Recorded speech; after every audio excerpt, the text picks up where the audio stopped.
तो हेलो मेरे यारो, इस न्यू स्टोरी का नाम है द किंग ऑफ वर्ल्ड। और इसमें हम किसी बच्चे को मेहनत करते हुए और लकड़ियाँ ले जाते हुए देखते हैं। तब तक इसकी इंट्रो में थोड़ी सी दे दूं कि यह जो स्टोरी है यह एक फैंटेसी और मार्शल आर्ट्स की मानवा है। इसमें हम एक ग्रुप के बारे में जानते हैं जिसका नाम गलनिम दान है।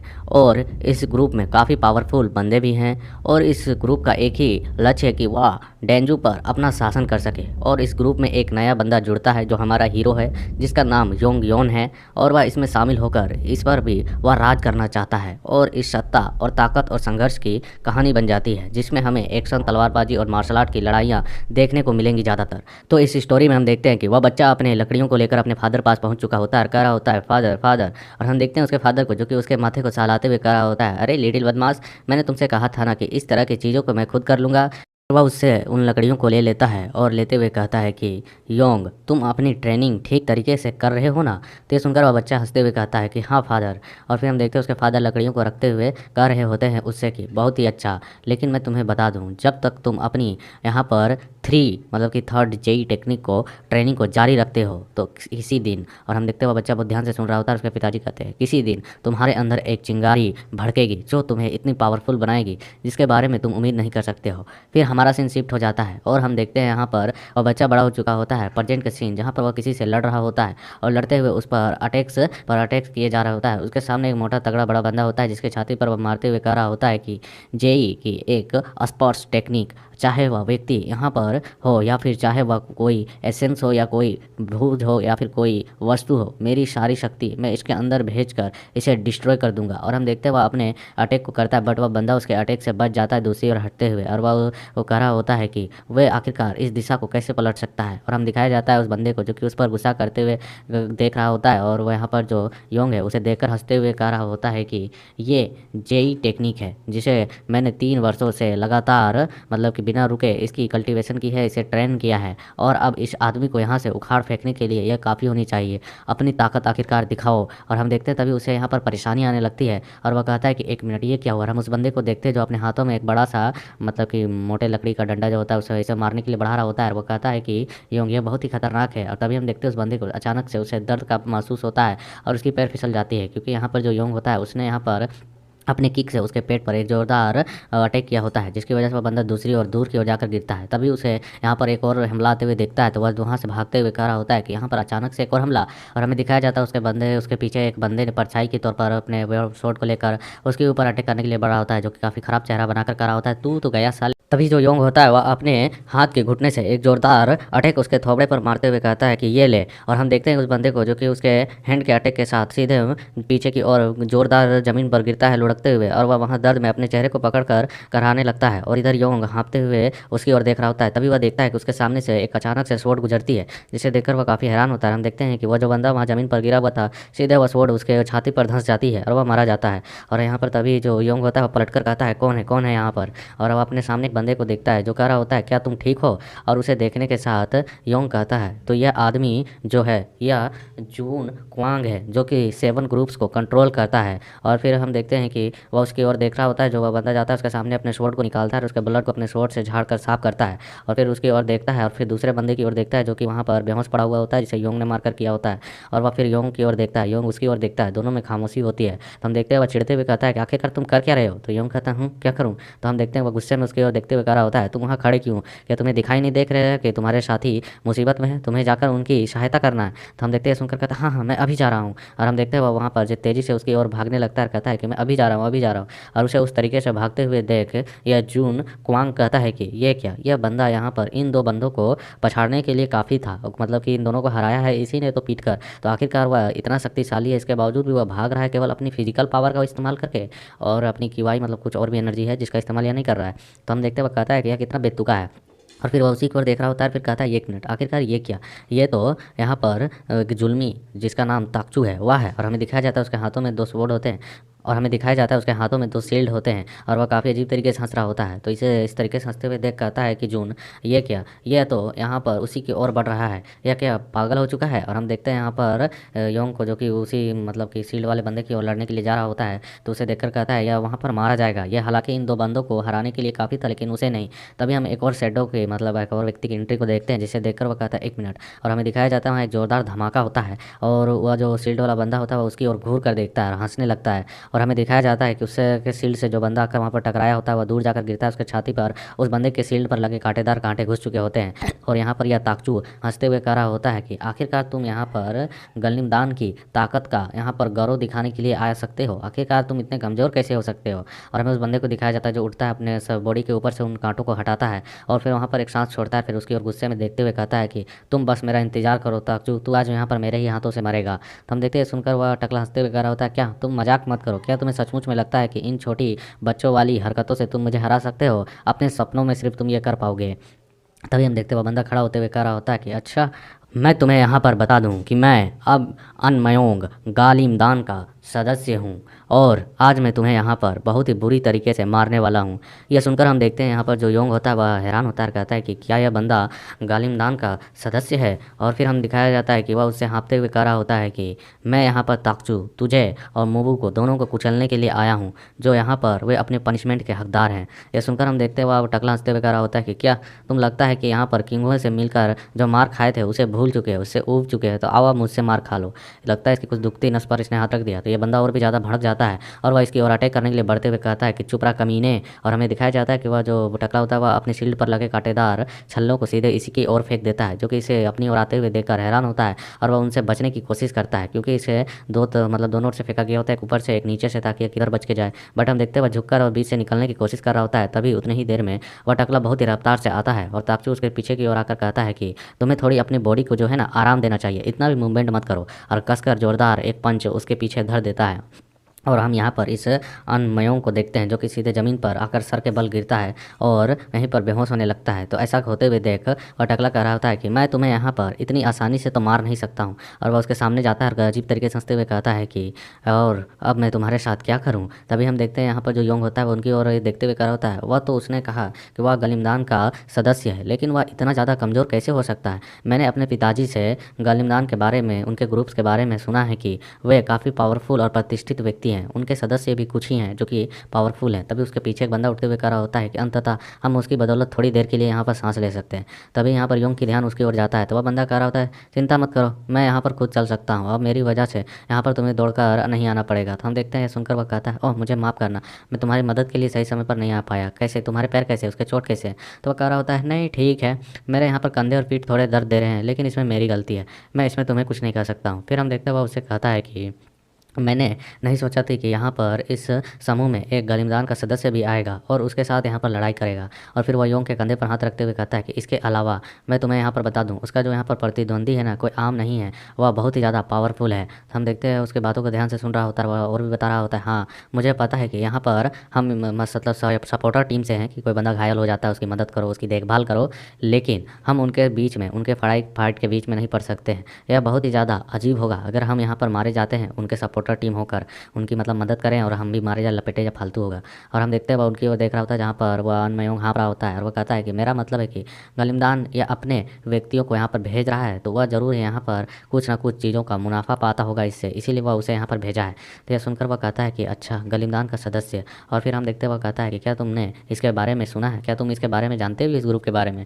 तो योंग कहता है हाँ इसके बारे में मैंने सुना है कि इसके 30 सदस्य हैं, मेरे पिताजी ने बताया था। ये सुनकर कहता है कि 30 सदस्य, हाँ तुम्हें तो कुछ भी नहीं मालूम है, अगर तुम्हें पता नहीं है तो तुम्हें यहाँ पर ईमानदारी से कह देना चाहिए। आओ मैं तुम्हें बता देता हूँ कि यहाँ पर कितने और कैसे सदस्य हैं। वे इसे गालिमदान कहते हैं, लेकिन अभी तक यहाँ पर कोई भी इनका जो मेन लीडर है वह नहीं चुना गया है। इसका जो मेन लीडर था वह लगभग 200 साल पहले ही मारा जा चुका है और अभी तक कोई भी नया लीडर इनका चुना नहीं गया है। और मूल रूप से गालिमदान में 29 सदस्य हैं, 30 नहीं। क्या तुम यहाँ पर कोई रिएक्शन नहीं दोगे इसके बारे में जानकर? तो ये सुनकर वह कहता है योंग कि अच्छा 29 ही सदस्य थे। तो ये सुनकर वह बंदा खुश होते हुए कहता है शाबाश, तुम्हें अपना अपना रिएक्शन ऐसा ही देना है अपने सीनियर की बातों को सुनकर। और वह उससे कह रहा होता है, ठीक है, अब मेरे यहाँ पर प्रश्न का समय है। गालिमदान के 29 सदस्यों में से वे उनका जो अनुसरण करने वाला मास्टर कौन होगा, मतलब उन 29 में से कौन किसकी बातें सुनता होगा। ये सुन कर वह कहता है, क्या 29? तो जब उनका कोई हेड नहीं है तो वह आपस में एक दूसरे की बातें क्यों सुनेंगे, या फिर सुन भी सकते हैं, लेकिन क्या वह खुद ही एक दूसरे के मास्टर नहीं है। तो ये सुन वह कहता है, हाँ तुम सही कह रहे हो, क्योंकि वे अपने आप में मास्टर बनते हैं क्योंकि उनका कोई मास्टर नहीं है। फिर भी वह कहता है कि लेकिन गलिमदान का सबसे जो कुशल सदस्य है, जिसे सबसे ज़्यादा मतलब कि सक्षम माना जाता है, वह चेओल है। और यहाँ पर हम केवल उसके सहायता के लिए, मतलब यहाँ पर हम लोग तो उनके फाइट के सपोर्टर के तौर पर आए हुए हैं, उनकी चीज़ों को संभालने के लिए। और हम दूसरी ओर देखते हैं जहाँ पर वह ताकचू और अनमयोंग जो कि एक दूसरे के साथ लड़ रहे होते हैं, पंचेस टकरा रहे होते हैं। और वह बताया जा रहा होता है कि खैर कुछ साल पहले गलिमदान के सदस्यों की जो संख्या, उसमें अचानक बहुत ही बड़ी गिरावट आ गई। उन्होंने कहा कि अचानक उनके 24 या 25 सदस्य मारे गए हैं, और इसी वजह से वह यहाँ पर जो है प्रतिस्थापन करवा रहे हैं, मतलब उनकी जगह पर कुछ लोगों की भर्ती करवा रहे हैं, कुछ बंदों को ला रहे हैं। और वह जो आदमी है यहाँ पर वह लड़ रहा है, वो भी उनमें से एक है। तो हम देखते हैं वह जो होता है अनमयोंग, वह दूर की ओर जाकर गिरता है उसके जोरदार शील्ड के वार की वजह से। फिर भी वह गुस्से में हाँफते हुए उठते हुए उसकी ओर बढ़ रहा होता है। तो यहाँ पर जो योंग होता है वह कह रहा होता है कि क्या वह यहाँ पर उत्तराधिकारी, मतलब कि अगला सदस्य बनने का कोशिश कर रहा है। तो यहाँ पर वह कहता है सीनियर उसका कि हाँ, वह यहाँ पर उत्तराधिकारी बनना चाहता है, मतलब कि एक ट्रू सदस्य, ट्रू मेंबर, उन 24 के बाद 25वां नंबर का बनना चाहता है, या उनकी गिनती में आना चाहता है। तो ये सुनकर यहाँ पर योंग काफ़ी हैरान होता है। और दूसरी ओर दिखाया जाता है कि उस अनमयोंग का मयोंग निकाल दिया गया होता है ऐसे कूट कूट कर, और वह जो ताकचू होता है वह अपने शील्ड से उसे मारने वाला होता है। तो यह देखकर यहाँ पर योंग कहता है कि वह खतरे में, वह डेंजर में। और उसे इस तरीके से भाग कर जाते हुए देख उसका बगल वाला बंदा उससे मतलब कंधे पर हाथ रखकर कहता है, ओए आखिरकार तू क्या कह रहा है, क्या तुम्हें मालूम नहीं है कि वह गलिमदान का सब सदस्य है, तुम यहाँ पर क्यों परेशानी पैदा करना चाहते हो। तो ये सुनकर वह कहता है, आखिरकार तुम कहना क्या चाहते हो, हाँ क्या उसे हमारी मदद की आवश्यकता नहीं है। ये सुनकर कहता है, हैं मैं तुम्हें आखिर कैसे समझाऊं। तो ये सुन कहता है, हाँ कैसे समझाओगे, समझाओ। तो हम देखते हैं यहाँ पर दूसरी ओर जहाँ पर वह बंदा शील्ड से उसे मारने वाला होता है, लेकिन जो अनमयोंग होता है वह उसके अटैक से बच चुका होता है। तो यहाँ पर वह कहता है कि वह काफ़ी फुर्तीला है। और फिर हम देखते हैं यहाँ पर वह बंदा बताता है कि तुम्हें यहाँ पर रियलिटी के बारे में सचमुच में कुछ नहीं मालूम है। वह गलिमदान का सदस्य बनने का यहाँ पर कोशिश कर रहा है, हम उसकी केवल यहाँ पर सहायता के लिए हैं। तो फिर वह बताता है कि क्या तुम्हें ऐसा मालूम कुछ भी नहीं है कि वे लोग अपने सदस्यों को कैसे जोड़ते हैं, अपने अधिकार, मतलब कि अपने अधिकारी कैसे बनाते हैं। तो इसमें वह कहता है कि आखिरकार कैसे, क्या वे आदेशों का पालन करके नहीं बनते हैं। तो हम देखते हैं वो कहता है, अरे यार इस बंदे को कुछ भी मालूम नहीं है। और फिर वह बताता है कि वह यहाँ पर अपने मिशन पर आया हुआ है, उसे अपने सीनियर के द्वारा यह मिशन दिया गया है कि वह सदस्य तभी बन सकता है जब वह इस बंदे को हरा सके। और यहाँ पर वह गलिमदान का सदस्य बनने के लिए उसे अकेले ही हराना होगा, अपनी पावर को साबित करना होगा। असल में हम उसकी यहाँ पर कोई भी उन चीज़ों से लेना देना नहीं रखते हैं, इसलिए हमें उसमें नहीं पड़ना चाहिए। तभी हम देखते हैं यहाँ पर योंग उसकी बातों को नहीं सुनता है और उसकी मदद करने के लिए जाने लगता है। तो वह कह रहा होता है, अरे तुम कहाँ जा रहे हो। और यहाँ योंग भागते हुए कह रहा होता है, यहाँ तक कि हम यहाँ को सहायक ग्रुप के में से आम बंदों में से एक हैं, और उस बंदे को सब कुछ मालूम है गलिमदान के बारे में, लेकिन मैं इतना कुछ नहीं जानता हूँ। और फिर वह तेज़ी से उसकी ओर बढ़ते हुए और खुश होते हुए कह रहा होता है, यह तो एक मौका है, मुझे इसका इस्तेमाल करना चाहिए। उसी वक्त हम जून को देखते हैं जो इन सभी सारे सीन्स को देख रहा होता है, जहाँ पर अनमयोंग उस ताकचू के शील्ड अटैक से बचने की कोशिश कर रहा होता है। और जून कहता है कि मैं इस समय आखिरकार कुछ भी नहीं कर सकता हूँ, मैं इतना ताकतवर नहीं हूँ कि ताकचू का सामना कर सकूँ, क्योंकि वे लोग सभी सपोर्टर टीम के ग्रुप के मेंबर हैं। और हम देखते हैं वह हरे बाल वाला जिसका नाम वांग है, वह कह रहा होता है, वह बेवकूफ़, आखिरकार तुम कहाँ मरने के लिए जा रहे हो उस ओर। और हम देखते हैं इधर जो योंग होता है वो भागे जा रहा होता है और कह रहा होता है, यदि मैं यहाँ पर अपने इस आयरन ग्रुप से निकल कर उस गलमीदान के डेन सेक्ट में शामिल होना चाहता हूँ, तो मुझे इन सभी चीज़ों को करना ही होगा, क्योंकि यह मेरे लिए सबसे अच्छी अपॉर्चुनिटी है। और वह खुशी खुशी आगे बढ़ रहा होता है। और उसे इस तरीके से बढ़ते हुए देख जून हैरान होता है, वह कहता है, आखिरकार ये यंग बच्चा क्या करने की कोशिश कर रहा है। और हम योंग को देखते हैं जो वहाँ पर पत्थरों पर छलांग लगाकर सीधे उस ताकचू की ओर बढ़ रहा होता है उसे मारने के लिए। और हम देखते हैं वो अपने हाथ में अपने उस सेक्शन पावर का इस्तेमाल करता है जो उसने बचपन से सीखा हुआ है अपने फादर से ट्रेनिंग लेके, और वह उस पाम अटैक को लेकर सीधे इसकी ओर बढ़ते हुए कहता है कि मुझे ये करना ही होगा। और हम देखते हैं वह उसके करीब पहुंच रहा होता है, कहता है कि जब तक यह हाथ ताकचू के बॉडी को, किसी के हिस्से को भी उसको छू लेता है उसके बॉडी के, तो मैं उसके चिथड़े उड़ा सकता हूँ। और हम देखते हैं कि वह जो टकला ताकचू होता है वह भी इस चीज़ को नोटिस कर लेता है, इसलिए वह तुरंत पीछे की ओर पलटकर अपने शील्ड को उसके सामने कर देता है। हम देखते हैं यहाँ पे जून कह रहा होता है कि ये तो काफ़ी खतरनाक है। और हम देखते हैं यहाँ पर योंग की जो हैंड पाम अटैक होती है वह सीधे उसके शील्ड से टकराती है। जो शील्ड होती है वह चकनाचूर हो चुकी होती है, और वहाँ पर एक जोरदार धमाका होता है जिसके प्रेशर से दोनों एक दूसरे से अलग हो जाते हैं। और हम देखते हैं इन सारे सीन्स को देखकर जून अपनी आंखें मूंद लेता है और कहता है कि ये लो, मैंने एक अपना बंदा खो दिया। और फिर हमें दिखाया जाता है उस जगह पर एक और जोरदार धमाका होती है, एक एनर्जी लाइट आकर वहाँ गिरती है, जिसे देखकर जून कहता है, आखिरकार यह कैसी रोशनी है। और वहाँ पर चारों धुआं होता है, धुएं के बीच में हम एक बंदे को खड़े हुए देखते हैं जो उस ताकचू को देख रहा होता है। फिर उसे देखकर ताकतू जोर से चिल्लाता है क्योंकि उसे अचानक दर्द महसूस हुआ होता है। हमें दिखाया जाता है कि वो इसलिए चिल्ला रहा होता है क्योंकि वह जो बंदा आया हुआ होता है उसने यहाँ पर ताकतू के बॉडी के बीचों बीच एक स्लैश अटैक मार दिया होता है, जिसकी वजह से उसकी बॉडी 2 हिस्सों में कट रही होती है। फिर उस बंदे की नज़र बगल में पड़ती है योंग की ओर और हम देखते हुए उसे लेकर सीधे वहाँ से निकल जाता है और जो जून होता है वह बस देखते रहता है उस लाइट को जाते हुए वहाँ से, और वह काफ़ी हैरान होता है। और फिर हमें दिखाया जाता है वह थोड़ी देर के लिए खामोशी छाती है और फिर वह लोग इधर-उधर देखने लगते हैं कि आखिरकार वो व्यक्ति कहाँ गया जो आया और मारा और निकल गया। और फिर वह क्या होता है, ज़रूर ही वह गालिंदान का ग्रुप का मेंबर होगा।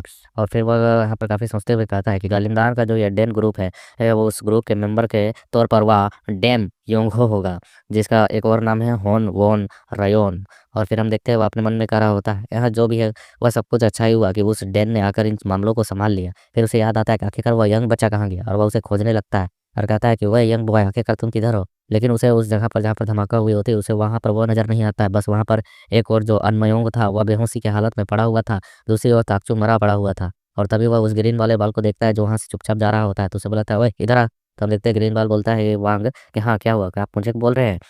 तो हम देखते हुए कहता है कि आखिरकार वह लड़का कहाँ गया। ये सुन वो कहता है तुम किसके बारे में बात कर रहे हो। तो हम देखते हुए चिल्लाते हुए कहता है कि वह बेवकूफ़, मैं उसके बारे में बात कर रहा हूँ जो थोड़ी देर पहले तुम्हारी मदद करने के लिए तुम्हारे पास गया था। तो हम देखते हुए कहता है कि क्या आप उस मरे हुए लड़के की तलाश तो नहीं कर रहे हैं ना।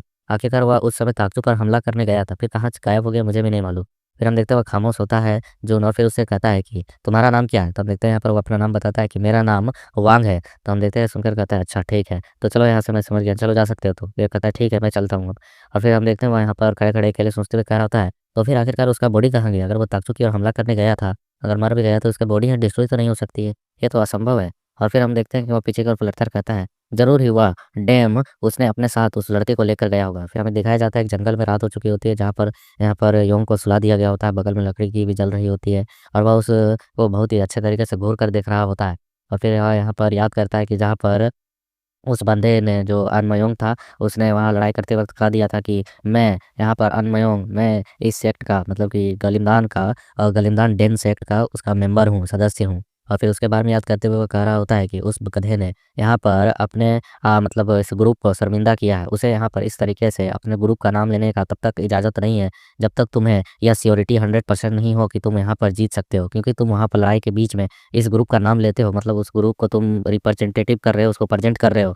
तुम वहाँ हार नहीं सकते हो। जब तक तुम जीत नहीं सकते तब तक तुम अपनी घोषणा नहीं कर सकते हो कि मैं उस ग्रुप का बंदा हूँ। क्योंकि वो सभी तो ट्रेनी थे, परीक्षा दे रहे थे कि कौन-कौन इस ग्रुप में जुड़ता है। तो हम देखते हैं फिर वह यहाँ पर योंग को देख रहा होता है, जो बेहोशी की हालत में पड़ा हुआ होता है और वह धीरे-धीरे उसके होश आ रहे होते हैं और वह कह रहा होता है, मैं 18 साल से ट्रेनिंग कर रहा हूँ। पिताजी मुझे माफ़ कर देना, मैं अभी तक बहुत ही ज़्यादा कमज़ोर ही हूँ। और वह कह रहा होता है धीरे-धीरे होश में आते हुए कि मेरे पिता ने मुझे जो कुछ भी सिखाया, जैसा आदेश दिया, मैंने उन सभी चीज़ों को किया।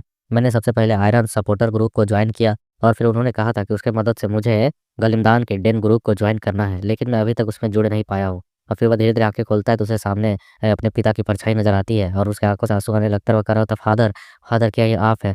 फादर। और फिर हम देखते हैं वह यहाँ पर इसी तरीके से कर रोते हुए कह रहा होता है मुझे माफ़ कर देना। बट हमें दिखाया जाता है वहाँ पर उसका फादर नहीं, वहाँ पर तो वह डैम था, जो कि यहाँ पर ये बंदा बेहोशी की हालत में देख रहा था इसलिए उसे ऐसा लग रहा था।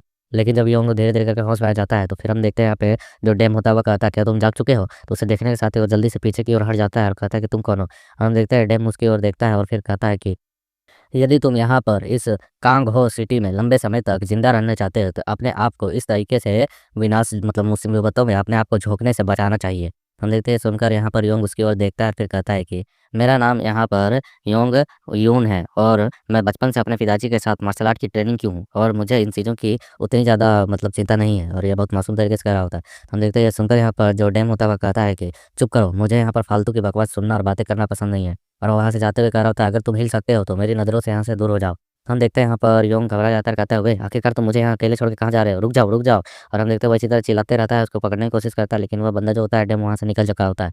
फिर हम देखते हैं यहाँ पर जो योंग होता है वो धीरे-धीरे करके चलते जा रहा होता है, सुबह हो चुकी होती है और वह अपने उस आयरन ग्रुप की ओर वापस जा रहा होता है। तभी उसे यहाँ पर एक खुशबू आती है और वह कहता है ये खुशबू ये तो खाने की है। और फिर तभी हम दिखाया जाता है वहाँ पर वांग भी होता है जो बाकी बंदों के साथ गपशप कर रहा होता है। तो उसकी नज़र पड़ती है तो वह कहता है, "अरे! ये तो बच गया है। क्या यह वही बेवकूफ़ नहीं है जो कल अपने आप को उस नर्क में अपने आप को उस मुसीबत में डाल रहा था?" और हमें यहाँ पे उनकी हालत दिखाई जाती है जो कि सूख के काटा हो चुका होता है। तभी उसके ग्रुप के बंदे आते हुए कहते हैं, "क्या तुम वही व्यक्ति हो माय फ्रेंड? क्या तुमने यहाँ पर अपने आप को उस मुसीबत में डाला था? यहाँ तो जो हमारे ग्रुप के मतलब हेड है, जो जून है, वह तुम्हें कब से ढूँढ रहा है। आखिरकार तुम यहाँ पर कहाँ चले गए थे?" और वे लोग उसे आकर घेर लेते हैं, बातें करने लगते हैं कि हमने यहाँ पर वांग से तुम्हारे काफ़ी सारे बातें सुने, तुम्हारे और ताकचू के बीच की लड़ाई की। क्या तुम पागल हो? तुम ऐसा कैसे कर सकते हो? और हम देखते हैं यहाँ पर जो वांग होता है, वो हँसते हुए कह रहा होता है, "ज़्यादा कुछ नहीं, मैंने तुम्हारे और ताकचू के बीच में हुए फाइट के बारे में थोड़ा बहुत बताया है।" और फिर वो वहाँ से उसे ऊपर कंधे रखकर हाथ रखकर जाते हुए कह रहा होता है कि क्या तुम जानते हो कि यहाँ पर जो लीडर है वह तुम्हें कब से ढूँढ रहे हैं? चलो जल्दी चलो उनके पास। और हम देखते हैं उसे लेकर जा रहा होता है तो वांग कहता है कि मैंने यहाँ पर कल से कुछ नहीं खाया है, मुझे भूख लगी है। ये सुनकर वांग हँसते हुए कहता है, मुझे मालूम था तुम इसी तरह की कुछ बकवास करोगे। और हम देखते हैं सुनकर वह हँसता है और फिर कहता है कि ठीक है चलो पहले हम लोग चावल खाने जाते हैं। और फिर हम देखते हैं रात हो चुकी होती है, तंबू के अंदर का सीन जहाँ पर योंग पहुँच चुका होता है जून के सामने और जो जून होता है वो उसे और घूर कर देख रहा होता है। योंग उसको शांति से देख रहा होता है। फिर जून कहता है कि तुम्हारा नाम क्या है? तो यहाँ पर योंग बताता है मेरा नाम योंग योन है। और फिर यहाँ पर वो पूछता है कि तुम्हारी फैमिली कौन-सी है? तुम्हारा फैमिली क्या है? मतलब उसका नाम वगैरह कुछ बताओ। तो यहाँ पर हम देखते हैं वो फिर सुनता है कि मैं अनाथ हूँ मतलब कि अभी ये थे। तो फिर यह सुनकर वह फिर वो बोलता है कि और बताओ। तो हम देखते हैं यहाँ पर योंग बताता है कि मैं जानता हूँ बस इतना कि आप आखिरकार ये सभी चीज़ें मुझसे क्यों पूछ रहे हैं? क्यों जानना चाहते हैं? तो ये सुनकर यहाँ पर जून कहता है कि आखिरकार तुमने यहाँ पर अपने मतलब जिस समय में तुम्हें बचाने आया था उस वक़्त तुम 2 बंदों के साथ लड़ रहे थे। उनकी टूटी हुई पसलियों को देखने के साथ मैं इतना जानता हूँ कि तुमने मार्शल आर्ट सीखी है। तो ये सुनकर यहाँ पर योंग कहता है कि हाँ, यह तो मेरी घरेलू मार्शल आर्ट है मतलब फैमिली के द्वारा पास ऑन किया हुआ। तो जून कहता है अच्छा, तो यह फैमिली मार्शल आर्ट है। और योंग यहाँ पर थोड़ा-सा धीरे-धीरे करके बता रहा होता है कि यह तो बस एक कागज़ का टुकड़ा था जो मेरे दादाजी के द्वारा छोड़ा गया था और मैंने उसे प्राप्त कर लिया और उसे अभी सीखा है उसको उसी मार्शल आर्ट को अपने फ़ादर की मदद से। तो हम देखते हैं यहाँ पर ये सब कुछ सुनकर जो जून होता हुआ कह रहा होता है, क्या तुम अपने दादाजी के बारे में कुछ और बता सकते हो या फिर तुमने उनके मास्टर के बारे में कुछ सुना है? तो हम देखते हैं यहाँ पर योंग कर रहा होता है कि नहीं मालूम है। तो जून कहता है ठीक है, मैं चीज़ों को समझ चुका हूँ। और फिर वो उससे कहता है कि तो फिर तुम यहाँ पर जो डोचिल और योगन को हराया था उन 2 बंदों को, वो काफ़ी पावरफुल थे। इसमें आश्चर्य की कोई बात नहीं है कि तुम यहाँ पर जो मार्शल आर्ट जानते हो, उसको काफ़ी सपोर्टर और काफ़ी स्किल्ड मार्शल आर्ट है। तुम्हें हमारे जैसे इस आयरन सपोर्टर ग्रुप में रहने की आवश्यकता नहीं है। भले ही अगर तुम यहाँ पर रहते हो तो इससे हमें परेशानी नहीं होगी, लेकिन तुम यहाँ पर आगे नहीं बढ़ सकते हो। शायद तुम कोई जनरल भी बन सकते हो कहीं और जाकर।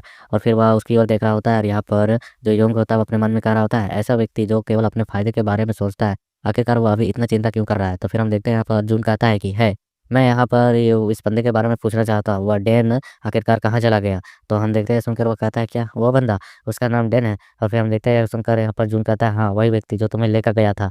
तो वो यहाँ पर यूँ कहता है मुझे उसका नाम भी नहीं मालूम है। वह वहाँ पर से अचानक मुझे छोड़कर चला गया। तो ये सुनकर कहता है क्या? वो तुम्हें छोड़कर चला गया? वो भी बिना नाम बताए? क्या उसने तुमसे कुछ नहीं कहा?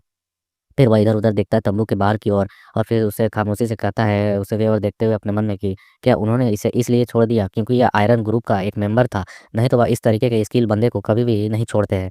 फिर हम देखते हैं यहाँ पर योंग को जो अपने मन में याद करते हुए कह रहा होता है कि जो मेरे दादाजी थे, वह यंग जैन थे। वह काफ़ी ज़्यादा मतलब कि नशेड़ी थे, ताश खेलते थे और काफ़ी कुछ करते रहते थे और खाली पी-पा कर पड़े हुए रहते थे। लेकिन वह मार्शल आर्ट में भी काफ़ी अच्छे थे, इसके बावजूद उन्होंने मेरे फादर और मदर के ऊपर काफ़ी सारे कर्ज़ छोड़कर चले गए। बस उनके पास से जो मेरे फ़ादर थे उनके प मतलब दादी के मेरे दादी के मतलब फ़ादर के माँ के पास से बस उनके पिता के द्वारा छोड़ा हुआ एक पुस्तक मिला जिसमें जिसमें एक 3rd ग्रेड की मार्शल आर्ट टेक्निक थी, जो कि मेरे ग्रैंडपा की थी और फिर उस मार्शल आर्ट को मेरे पिताजी ने पढ़ा और उसे मुझे पढ़ने को भी सिखाया और उसकी ट्रेनिंग भी दिलाया। जो यह जेई, सेमजी टेक्निक थी, यह काफ़ी ज़्यादा उनके अनुसार कहने के अनुसार कि पावरफुल टेक्निक है। यही कारण है कि मैं उसे सीख पाया। फिर हम अगले दिन का देखते हैं सीन जहाँ पर जो योंग होता है, वो अपना झोला-बस्ता टाँग कर जाते हुए कह रहा होता है कि आखिरकार मुझे उन्होंने यहाँ से निकाल क्यों दिया? और वह आसमान की ओर देखते हुए कहता है सूर्यास्त होने वाला है, इससे पहले मुझे कहीं अच्छी जगह पर पहुँचना चाहिए।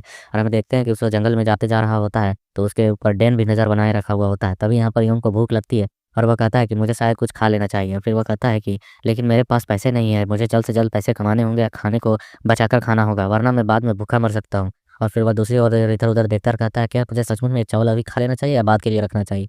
फिर वह कहता है कि यदि मैं यहाँ पर ऐसे आवश्यक समय पर भोजन कर लेता हूँ, तो यह अच्छी बात है, लेकिन मुझे इसकी बचत भी करके चलनी होगी। फिर वह उस झोले में वापस उस चावल के बोल को डाल देता है और फिर वह उसे ऐसा करते हुए देख जो डैन होता है वह कह रहा होता है, "बहुत बढ़िया, तुम आगे की चीज़ों के बारे में सोच कर चल रहे हो।"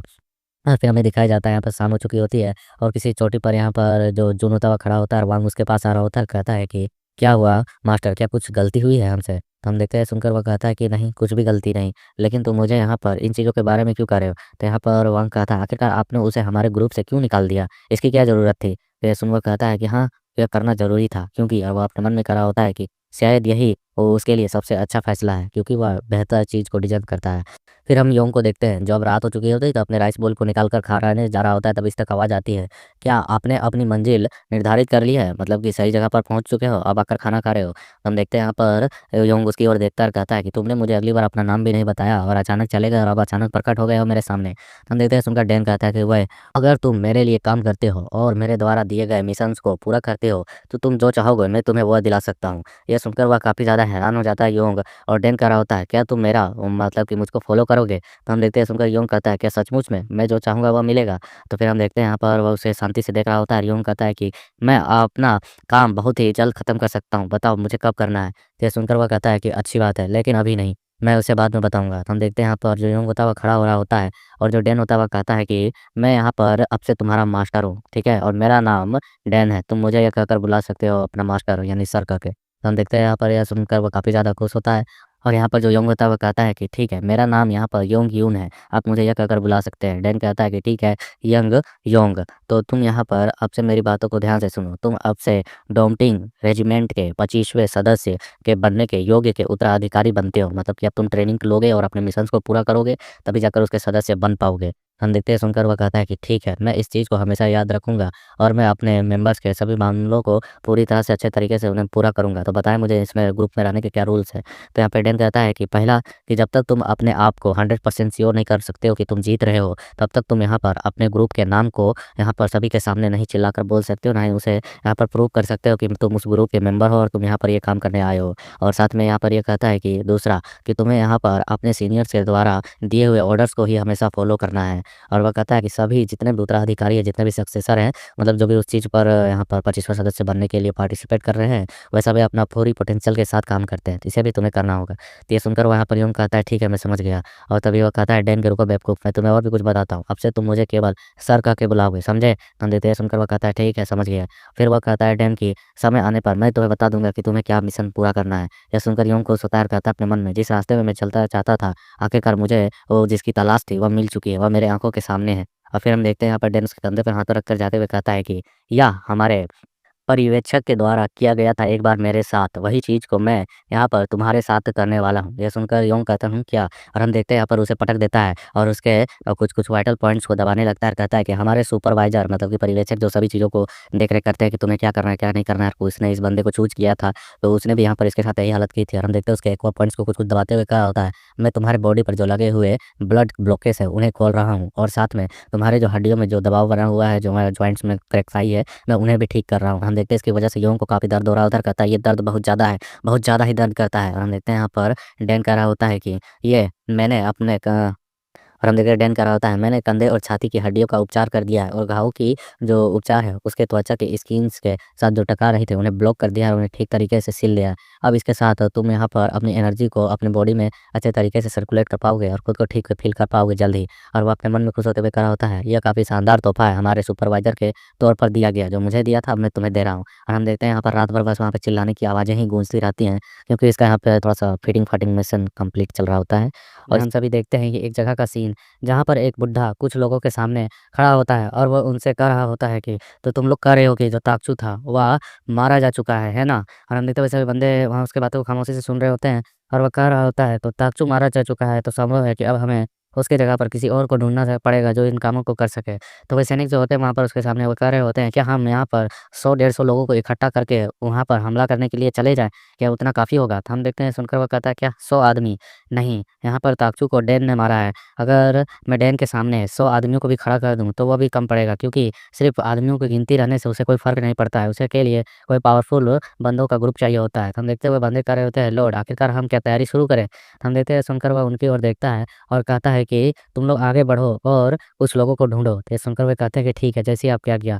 और वह अपने मन में कह रहा होता है कि एक निश्चित समय आने पर जैसा मैं सोचूँगा वैसा ज़रूर होना चाहिए, तब मैं उन्हें देख लूँगा। और फिर हम देखते हैं कि यहाँ मॉर्निंग हो चुकी होती है। जो योंग होता है वह दौड़ते हुए आगे की ओर बढ़ रहा होता है। वह अपने हाथों को फ्रीली मूव करते हुए कह रहा होता है कि मेरे हाथ जितना मैंने सोचा था उससे जल्दी ठीक हो गए हैं। तो क्या ये सब कुछ उनकी उस टेक्निक की वजह से हुआ? और हम देखते हैं वह डोंग का पीछा कर रहा होता है और डोंग के पीछे-पीछे जा रहा होता है। तो फिर भी वह कह रहा होता है, लेकिन आखिरकार ये आदमी कितना तेज़ी से दौड़ता है। मैं बिल्कुल भी उसके सामने उसके करीब नहीं पहुँच पा रहा हूँ इतनी तेज़ी से दौड़ने के साथ। और हम देख पा रहे होते हैं वह पूरा दम लगाकर दौड़ रहा होता है और कह रहा होता है कि ओए मेरे लिए रुको, मुझे यहाँ पर तुम क्या पीछे छोड़ना चाहते हो? और वह उसके फुटवर्क को देख रहा होता है और कहता है कि 1 मिनट। वो तो रुक गया और फिर वो उसके सामने पहुँचता हाँफते हुए कह रहा होता है कि आखिरकार सीनियर मतलब कि सर जी, आखिरकार आप अब यहाँ पर आकर क्यों रुक गए? और जब योंग वहाँ पर सामने की ओर देखता है तो उसे वहाँ कुछ लोगों की परछाइयाँ नज़र आती हैं और फिर वो कहता है कि 1 मिनट सीनियर, आखिरकार ये लोग कौन हैं? तो वहाँ पर जो डैन होता है वो कह रहा होता है कि तो क्या अब हम इन चीज़ों को शुरू करें? और फिर हम देखते हैं यहाँ पर योंग सामने की ओर देखकर ही हैरान हो रहा होता है, क्योंकि उसे वहाँ पर आसमान में अपनी ही परछाई नज़र आ रही होती है और वह कह रहा होता है ये क्या? ये तो मैं हूँ।